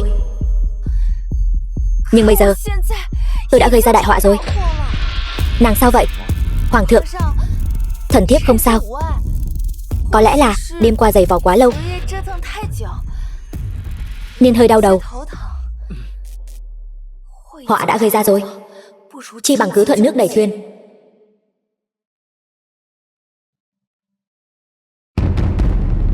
Hoàng thượng, thần thiếp dường như đã tìm thấy số Quân Lương bị mất tích rồi. Quân Lương? Nàng nhớ lại được gì rồi sao? Thần thiếp nhớ lại được một chút. Hoàng thượng, tung tích của số bạc đó hiện tại vẫn chưa thể nói cho hoàng thượng biết chi tiết cụ thể. Thần thiếp vẫn cần thêm chút thời gian để xác nhận, nhưng xin hoàng thượng hãy tin thần thiếp. Liệu có nguy hiểm gì không? Hoàng thượng chỉ cần tin thần thiếp là được.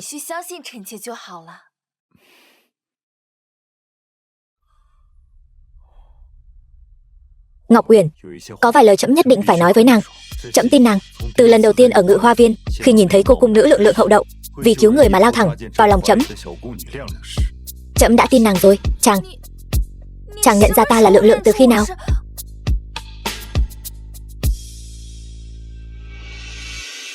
Nghe trẫm nói đây, trong mấy tháng chung sống vừa qua, trẫm đã hiểu ra rất nhiều điều.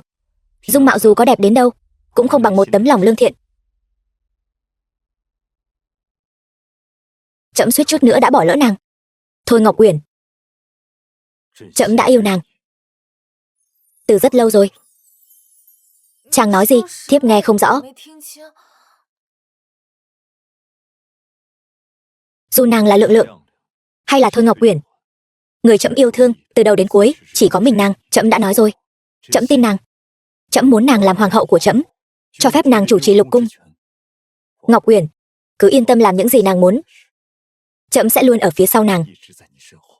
Hoàng thượng, tự ấn của chàng là thần thiếp đã lấy.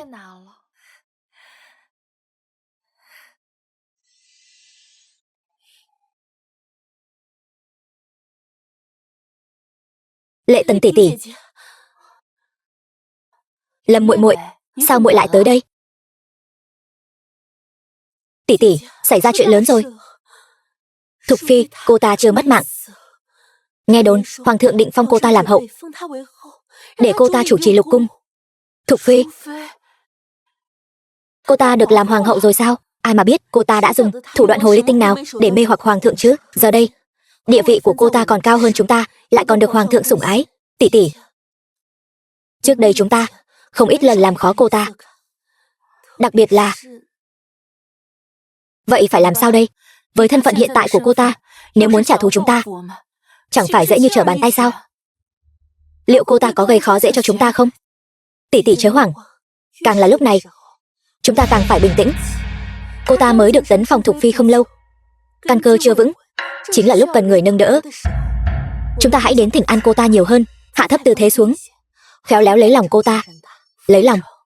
Ta nghe nói Thục phi thích ăn bánh hoa mai mới làm ở Ngự Thiện Phòng. Nếu tỷ tỷ muốn lấy lòng cô ta, chi bằng bắt đầu từ chuyện ăn uống này. Bánh hoa mai? Phải rồi, chủ ý này hay đấy. Ta sẽ sai người đến Ngự Thiện Phòng, nhất định phải chuẩn bị nguyên liệu tươi ngon nhất.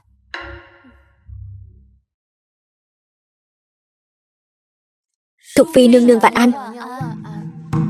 Nghe nói nương nương yêu thích điểm tâm, thần thiếp đặc biệt bảo đầu bếp Ngự Thiện Phòng làm ra kiểu dáng mới này, dùng bột nếp thượng hạng và mật hoa mai, mong nương nương nể mặt nếm thử. Lệ Tần thật có lòng.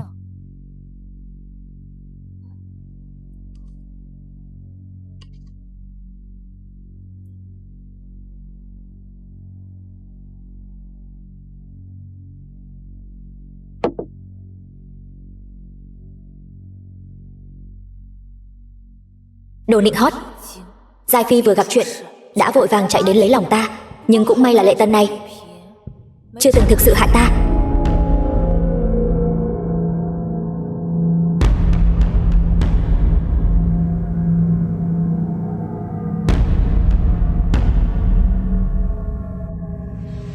Điểm tâm này quý giá như vậy, bản cung một mình dùng thì thật đáng tiếc. Chi bằng mang sang cho Thái hậu. Nương nương nói rất phải, là thần thiếp suy nghĩ chưa chu toàn. Thái hậu thích nhất những món tinh xảo thế này, chúng ta mang sang cho Thái hậu ngay thôi. Điểm tâm này nương nương thích là phúc của nó. Còn về phía Thái hậu, chi bằng lần tới khi chúng ta đến thỉnh an sẽ mang thêm một ít qua. Lâm Tiệp Dư nói sai rồi, hiếu kính bề trên là quy củ trong cung, càng là bổn phận làm phi tần của ngươi và ta. Chẳng lẽ Lâm Tiệp Dư cảm thấy bánh ngọt này không xứng để dâng lên trước mặt Thái hậu sao? Thần thiếp không dám. Thần thiếp tuyệt đối không có ý đó. Nương nương thật nhân hiếu, là thần thiếp thiển cận rồi. Vậy thì tốt. Tố Tâm, chuẩn bị kiệu. Lệ Tần, Lâm Tiệp Dư, theo bản cung đi thỉnh an Thái hậu.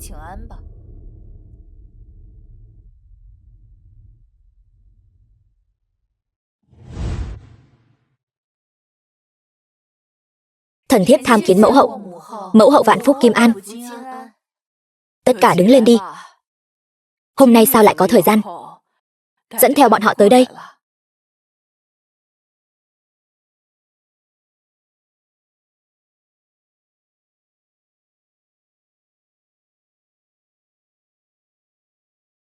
Bẩm mẫu hậu, Lệ Tần muội muội có được chút bánh ngọt mới lạ, nghĩ rằng hiếm có, nên đặc biệt mang tới hiếu kính mẫu hậu. Mời mẫu hậu nếm thử.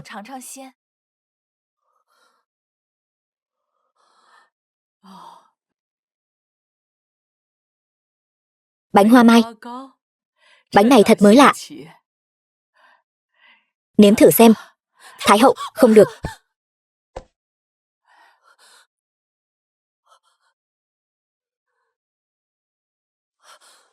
Thần thiếp đáng mất mạng.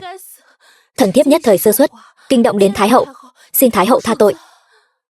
Lâm Tiệp Dư, ngươi làm cái gì vậy? Bánh ngọt Lệ Tần làm cho ta, sao đến chỗ Thái hậu lại không thể đụng vào? Bẩm Thục phi nương nương, thần thiếp là cảm thấy phượng thể Thái hậu tôn quý, tuổi tác đã cao, sợ là không ăn được những thứ ngọt ngấy dính răng này, nhất thời nóng lòng nên mới thất lễ.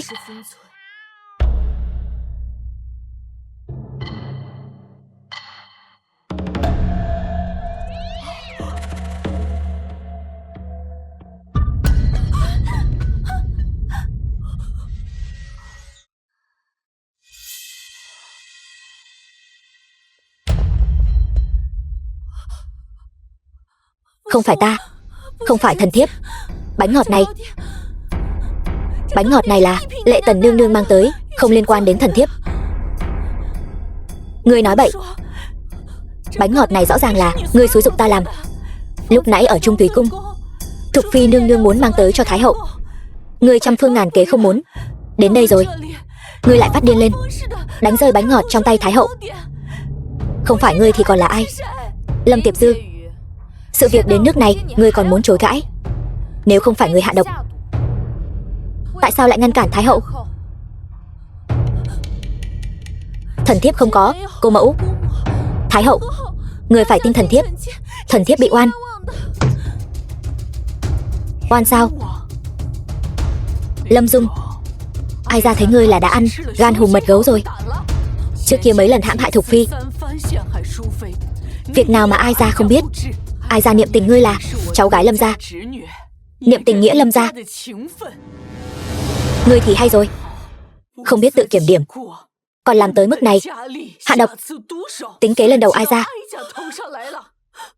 Bánh hoa mai này Thục phi ăn vào, Thục phi sẽ mất mạng. Ai ra ăn vào, chính là ai ra mất mạng.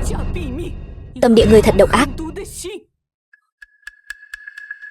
Ngay cả cô mẫu ruột của mình cũng muốn mưu hại. Con, cô mẫu, cầu xin người tha cho con. Con biết sai rồi, con không dám nữa. Người nể mặt phụ thân con, tha cho con lần này. Cô mẫu, muộn rồi. Ai ra không phải không cho ngươi cơ hội, là người tự mình không cần. Mạng người quan trọng, ai ra không thể giữ người lại. Người đâu? Lôi Lâm Tiệp Dư xuống, giao cho đại lý tự thẩm vấn. Nói với bọn họ, đây là vụ án trong cung của ai ra, cứ theo luật mà xử, không cần để mặt Lâm gia. Không được. Cô mẫu, con không muốn đến đại lý tự. Không được. Vương gia minh giám, mẫu đơn ở chỗ ta chỉ là treo danh hạng nhất mà thôi. Kể từ khi người bạn đó của ngài đại náo một trận, cô ấy liền không bao giờ quay lại nữa. Ta muốn gặp cô ấy. Việc này, vương gia, người chờ một chút, ta đi hỏi lại đám khỉ con dưới trướng, xem có thấy mẫu đơn cô nương không. Ngay bây giờ. Ung vương điện hạ, đại giá quang lâm. Không tiếp đón chu đáo.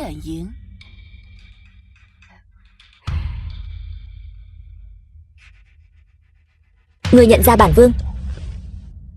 Ở kinh thành này, ai mà không biết uy danh của Ung vương điện hạ. Vương gia đêm khuya ghé thăm, chẳng lẽ cũng là vì số quân lương đó? Vương gia, về số quân lương đó, mẫu đơn thật sự có manh mối.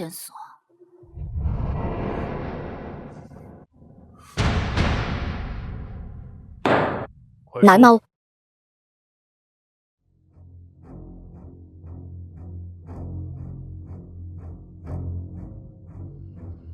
Thuyền đã chuẩn bị xong. 3 ngày sau, Hoàng thượng sẽ lên thuyền vi hành. Lầu thuyền ngự dụng đã chuẩn bị trước 1 ngày, đậu tại bến vận chuyển ngoài thành.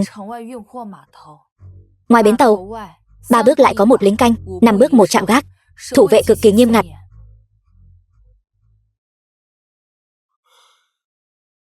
Thủ vệ có nghiêm ngặt đến đâu, cũng luôn có kẽ hở. Các người có thể cải trang thành người khuân vác hàng hóa, chưa may đem số quân lương đó trộn lẫn vào hàng hóa thông thường, chuyển lên lâu thuyền trước. Hoàng thượng vi hành tuần tra, chắc chắn sẽ không mang nhiều thị vệ lên thuyền. Đến lúc đó trên thuyền chỉ có người khuân vác làm việc. Việc này vô cùng quan trọng. Mẫu đơn do người đích thân đi làm. Nhớ kỹ, chọn nhân thủ tốt nhất, phải đảm bảo vạn vô nhất thất. Công tử yên tâm, mẫu đơn hiểu rõ. Nhớ kỹ, nếu sau khi việc thành, hãy đốt pháo hiệu màu vàng, ta sẽ phái người tiếp ứng ngươi. Nếu giữa chừng xảy ra sai sót, phải lập tức đốt pháo hiệu màu đỏ, ta sẽ phái người đi đục thuyền, bảo vệ quân lương.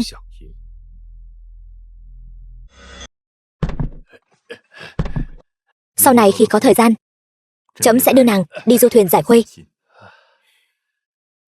Quân tử không nói đùa, hoàng thượng không được nuốt lời. Hoàng thượng, đám phu thuyền này sắp xếp hàng hóa khá vất vả. Thần thiếp muốn thay hoàng thượng trọng thưởng một phen. Gọi hết các huynh đệ trên thuyền lên đây, nhận thưởng. Tuân lệnh. Lại đây, mọi người mau đến nhận thưởng đi. Mọi người nhanh lên, hoàng thượng ban thưởng hậu hĩnh.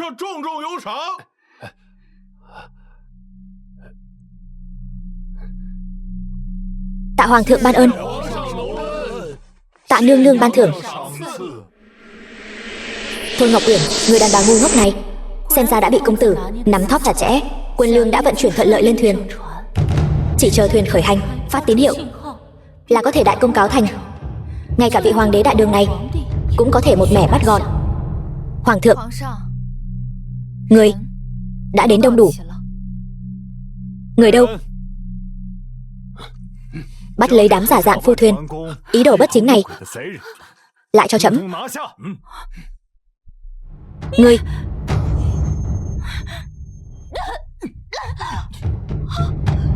Thôi Ngọc Uyển, ngươi dám chơi xỏ ta, chơi xỏ ngươi.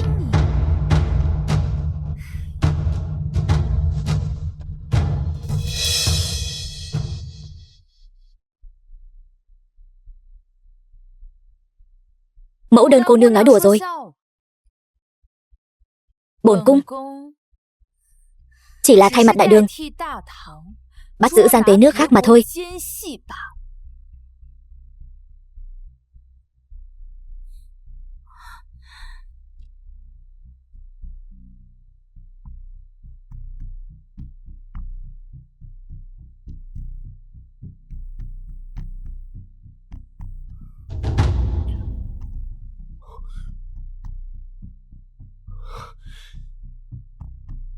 Việc đã thành, mẫu đơn xem ra không phụ kỳ vọng của ta. Truyền lệnh xuống, luôn sẵn sàng tiếp ứng. Tuân lệnh. Có việc tấu trình, không thì bãi triều. Trời cao có mắt, Ung Vương điện hạ bị kẻ gian hãm hại.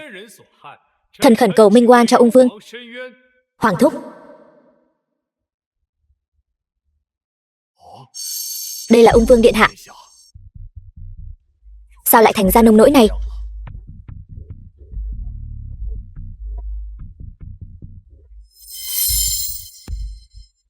Hoàng thượng,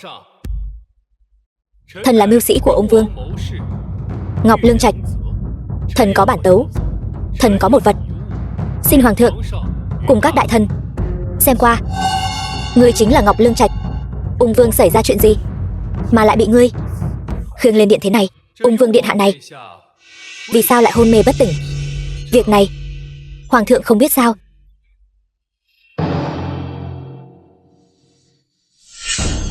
Đây là di chiếu của tiên đế, được giấu trong tinh đồ của Khâm Thiên Giám. Thần hôm qua tình cờ có được những lời trong di chiếu, liên quan đến quốc vận đại đường, càng liên quan đến chính thống hoàng vị. Hồ ngôn loạn ngữ, tiên đế băng hà. Trẫm kế vị theo tổ chế, làm gì có chuyện di chiếu. Ngọc Lương Trạch, ngươi không phải là điên rồi chứ? Hoàng thượng kháng cự như vậy là không dám xem di chiếu sao?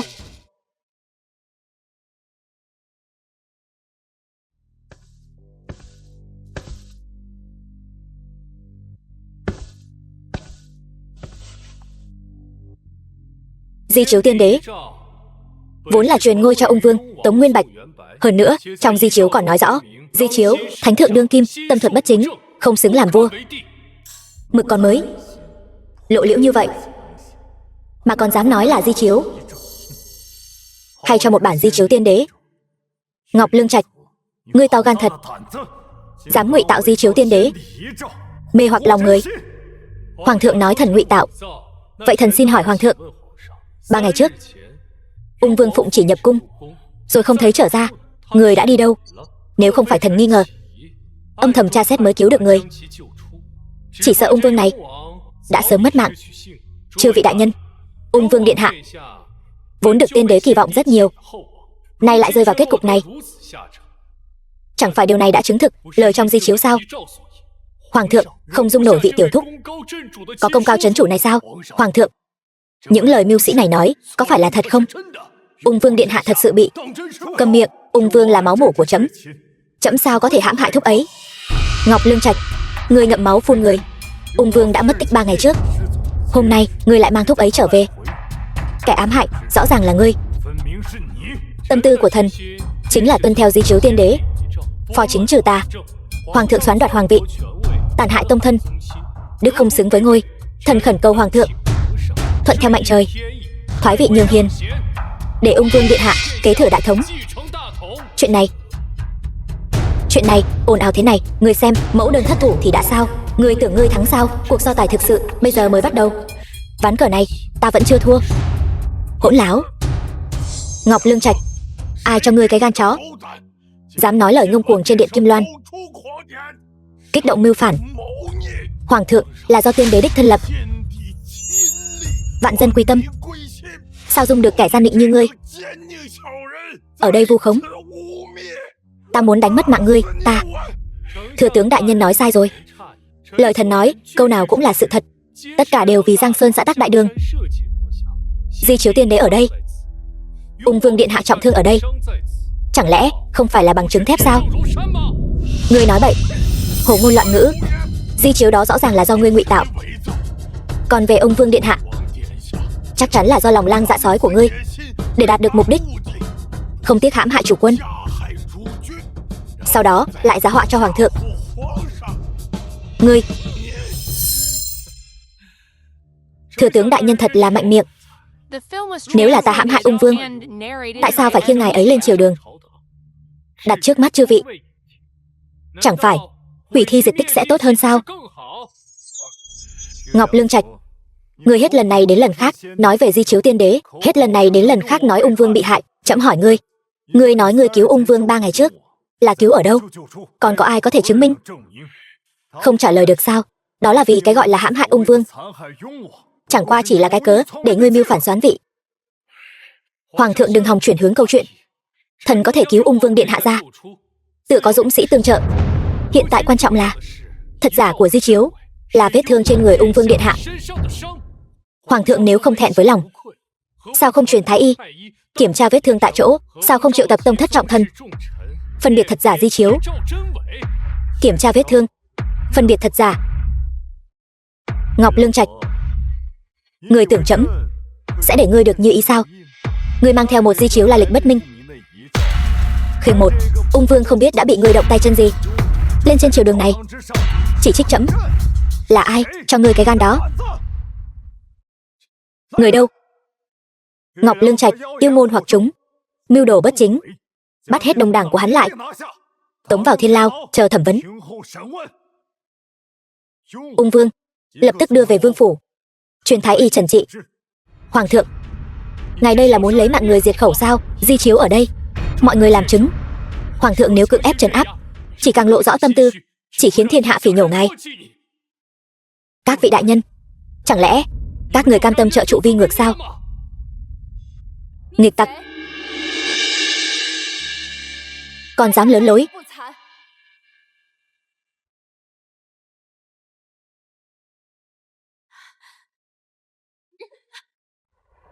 Ngọc Lương Trạch, ngươi là tên gián điệp Cao Ly, ẩn giấu lòng dạ hiểm độc.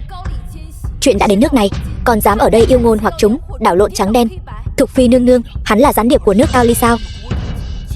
Ngươi nói bậy bạ. Ta nói bậy sao? Ngọc Lương Trạch, hay là ta nên gọi ngươi là Phác Chính Thái? Ngươi tốn bao tâm cơ thâm nhập vào đại đường ta, trước là lấy được sự tin tưởng của ông Vương điện hạ, trở thành mưu sĩ của ngài ấy, thực chất là mang lòng dạ hiểm độc, chia rẽ vua và bề tôi. Chư vị đại nhân có còn nhớ vài tháng trước vụ án mất trộm quân lương ầm ĩ khắp nơi, cha ta thôi hoán vì thế mà bị oan uổng tống giam không? Hôm nay ta sẽ vạch trần sự thật.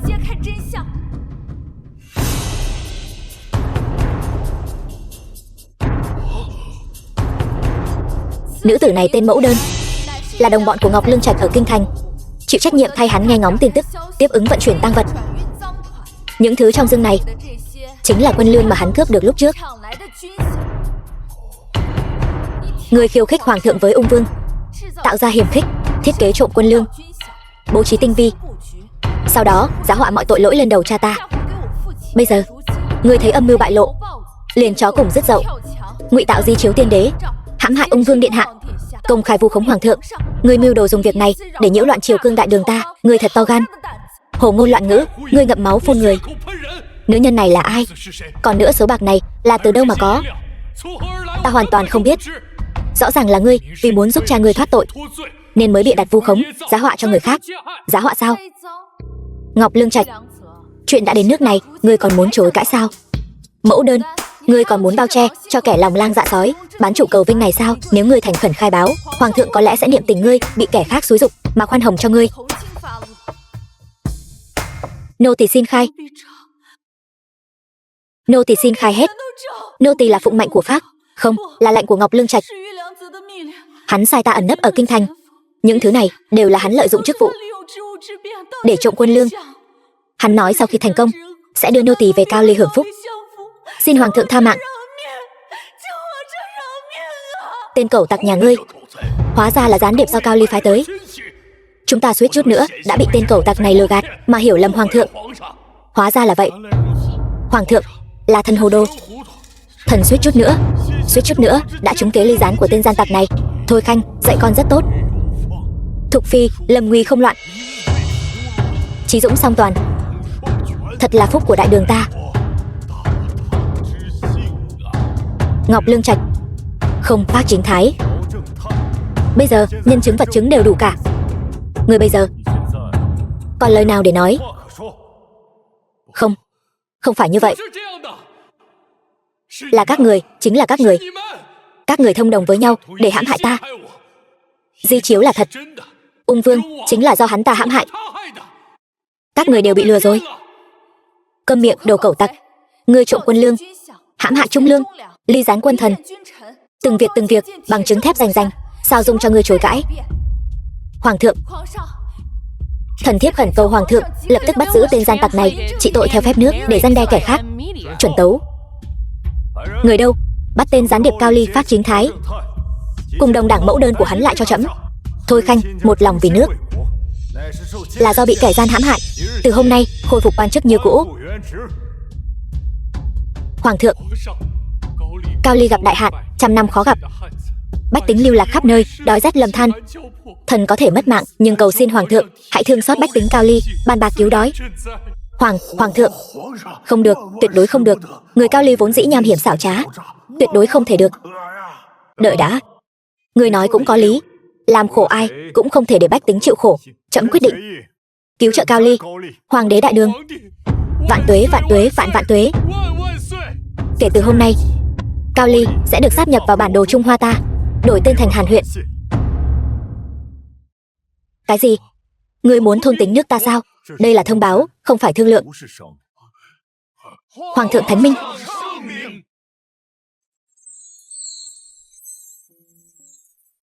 Hệ thống, ung vương là vì điều tra vụ án nên mới bị Mẫu Đơn tính kế, có cách nào cứu ngài ấy không? Ký chủ đã hỗ trợ hoàng thượng giải quyết khủng hoảng triều đình thành công, vạch trần âm mưu của gián điệp, nhận được 1.000 điểm tích lũy. Có muốn tiêu hao toàn bộ điểm tích lũy để đổi lấy một viên bách thảo hoàn hồn đan không? Đổi ngay lập tức. Hoàng thượng, ta có cách cứu ung vương.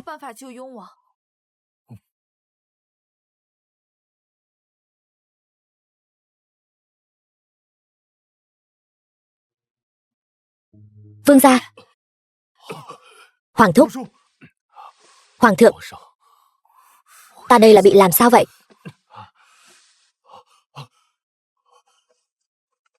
Phác Chính Thái, Di Chiếu đều đã qua cả rồi. Phác Chính Thái là gián điệp Cao Ly, hiện đã bị hoàng thượng bắt giữ. Các khanh, còn việc gì muốn tấu không? Thần, có việc muốn tấu. Đây là hổ phù, thống lĩnh hàng chục vạn binh mã biên quan. Nay gián điệp Cao Ly đã diệt trừ, biên giới tạm thời yên ổn. Thần sau khi tỉnh lại đã suy ngẫm rất nhiều. Hoàng thượng lâm nguy không loạn, thật là thiên mệnh sở quy. Đại đường cần một minh quân, chứ không phải phiên vương nắm giữ binh quyền.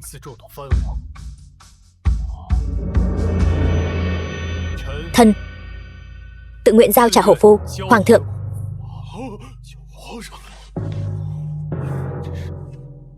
Hoàng thúc thật sâu sắc, hiểu đại nghĩa. Trẫm rất vui mừng. Hổ phù trẫm có thể tạm giữ, nhưng hoàng thúc vẫn là ung vương của đại đường ta, là trụ cột của quốc gia. Hoàng thượng quá khen rồi. Thần chỉ mong quốc vận đại đường hưng thịnh, bách tính an khang. Mong chư vị đồng liêu hãy hết lòng phó tá hoàng thượng, cùng tạo nên đại đường thịnh thế. Chúng thần nhất định sẽ cúc cung tận tụy, phó tá hoàng thượng vạn tử bất từ. Đây mới là vẻ đẹp mà Thôi Ngọc Uyển ta nên có. Nhìn làn da này xem, mịn màng như lụa. Những nốt tàn nhang đáng ghét kia cuối cùng cũng biến mất rồi. Chúc mừng ký chủ đã hoàn thành xuất sắc mọi nhiệm vụ, tái sinh một lần nữa. Hệ thống sắp sửa ngắt kết nối. Chúc ký chủ tương lai mọi chuyện thuận lợi.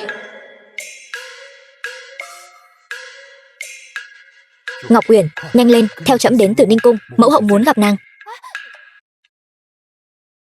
Mẫu hậu, Nhi thần và Ngọc Uyển đến thỉnh an người.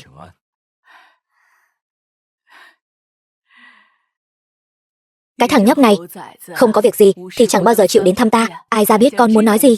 Có phải là chuyện lập hậu không?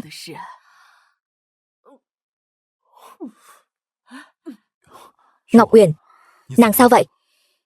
Thần thiếp không sao, chỉ là hơi thấy khó chịu trong người. Nhanh, truyền thái y.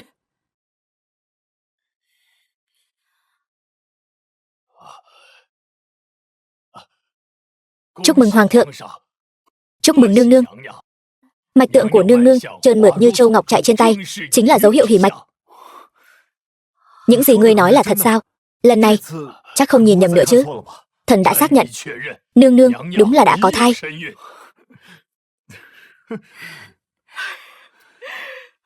Trời cao thương xót. Ai ra, cuối cùng cũng sắp được bế cháu rồi.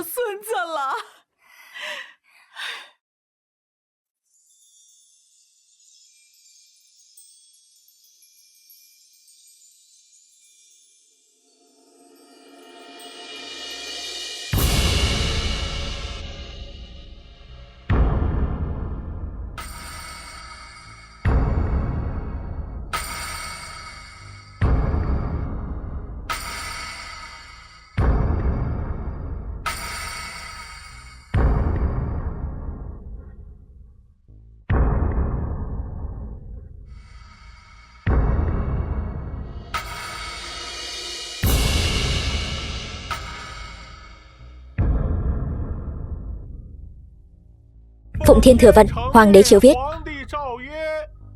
Thôi thị Thôi Ngọc Uyển, đức dung sáng tỏ, tựa ánh nhật nguyệt huy hoàng, tuệ tâm sáng láng, như giải ngân hà rực rỡ. Thuở xưa lấy dung nhi thanh nhã mà vào trốn tử thân, nay dùng đức hạnh cao đẹp mà dạng danh khắp thiên hạ. Khoác lên y phục 9 hình chim trĩ, nắm giữ quyền nhiếp chính lục cung.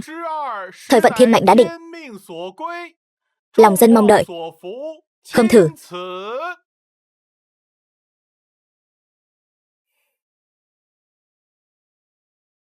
Này bàn Phượng Ấn, để thống lĩnh hậu cung, mặc phượng bào mà làm mẫu nghi thiên hạ. Mong nàng giữ vững đức hạnh của bậc mẫu nghi, hòa hợp trốn cung đình.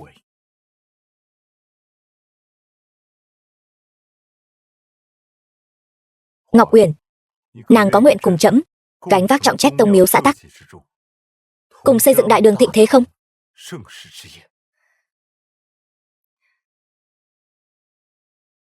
Thần thiếp nguyện ý. Ngô hoàng vạn tuế. Vạn tuế vạn vạn tuế.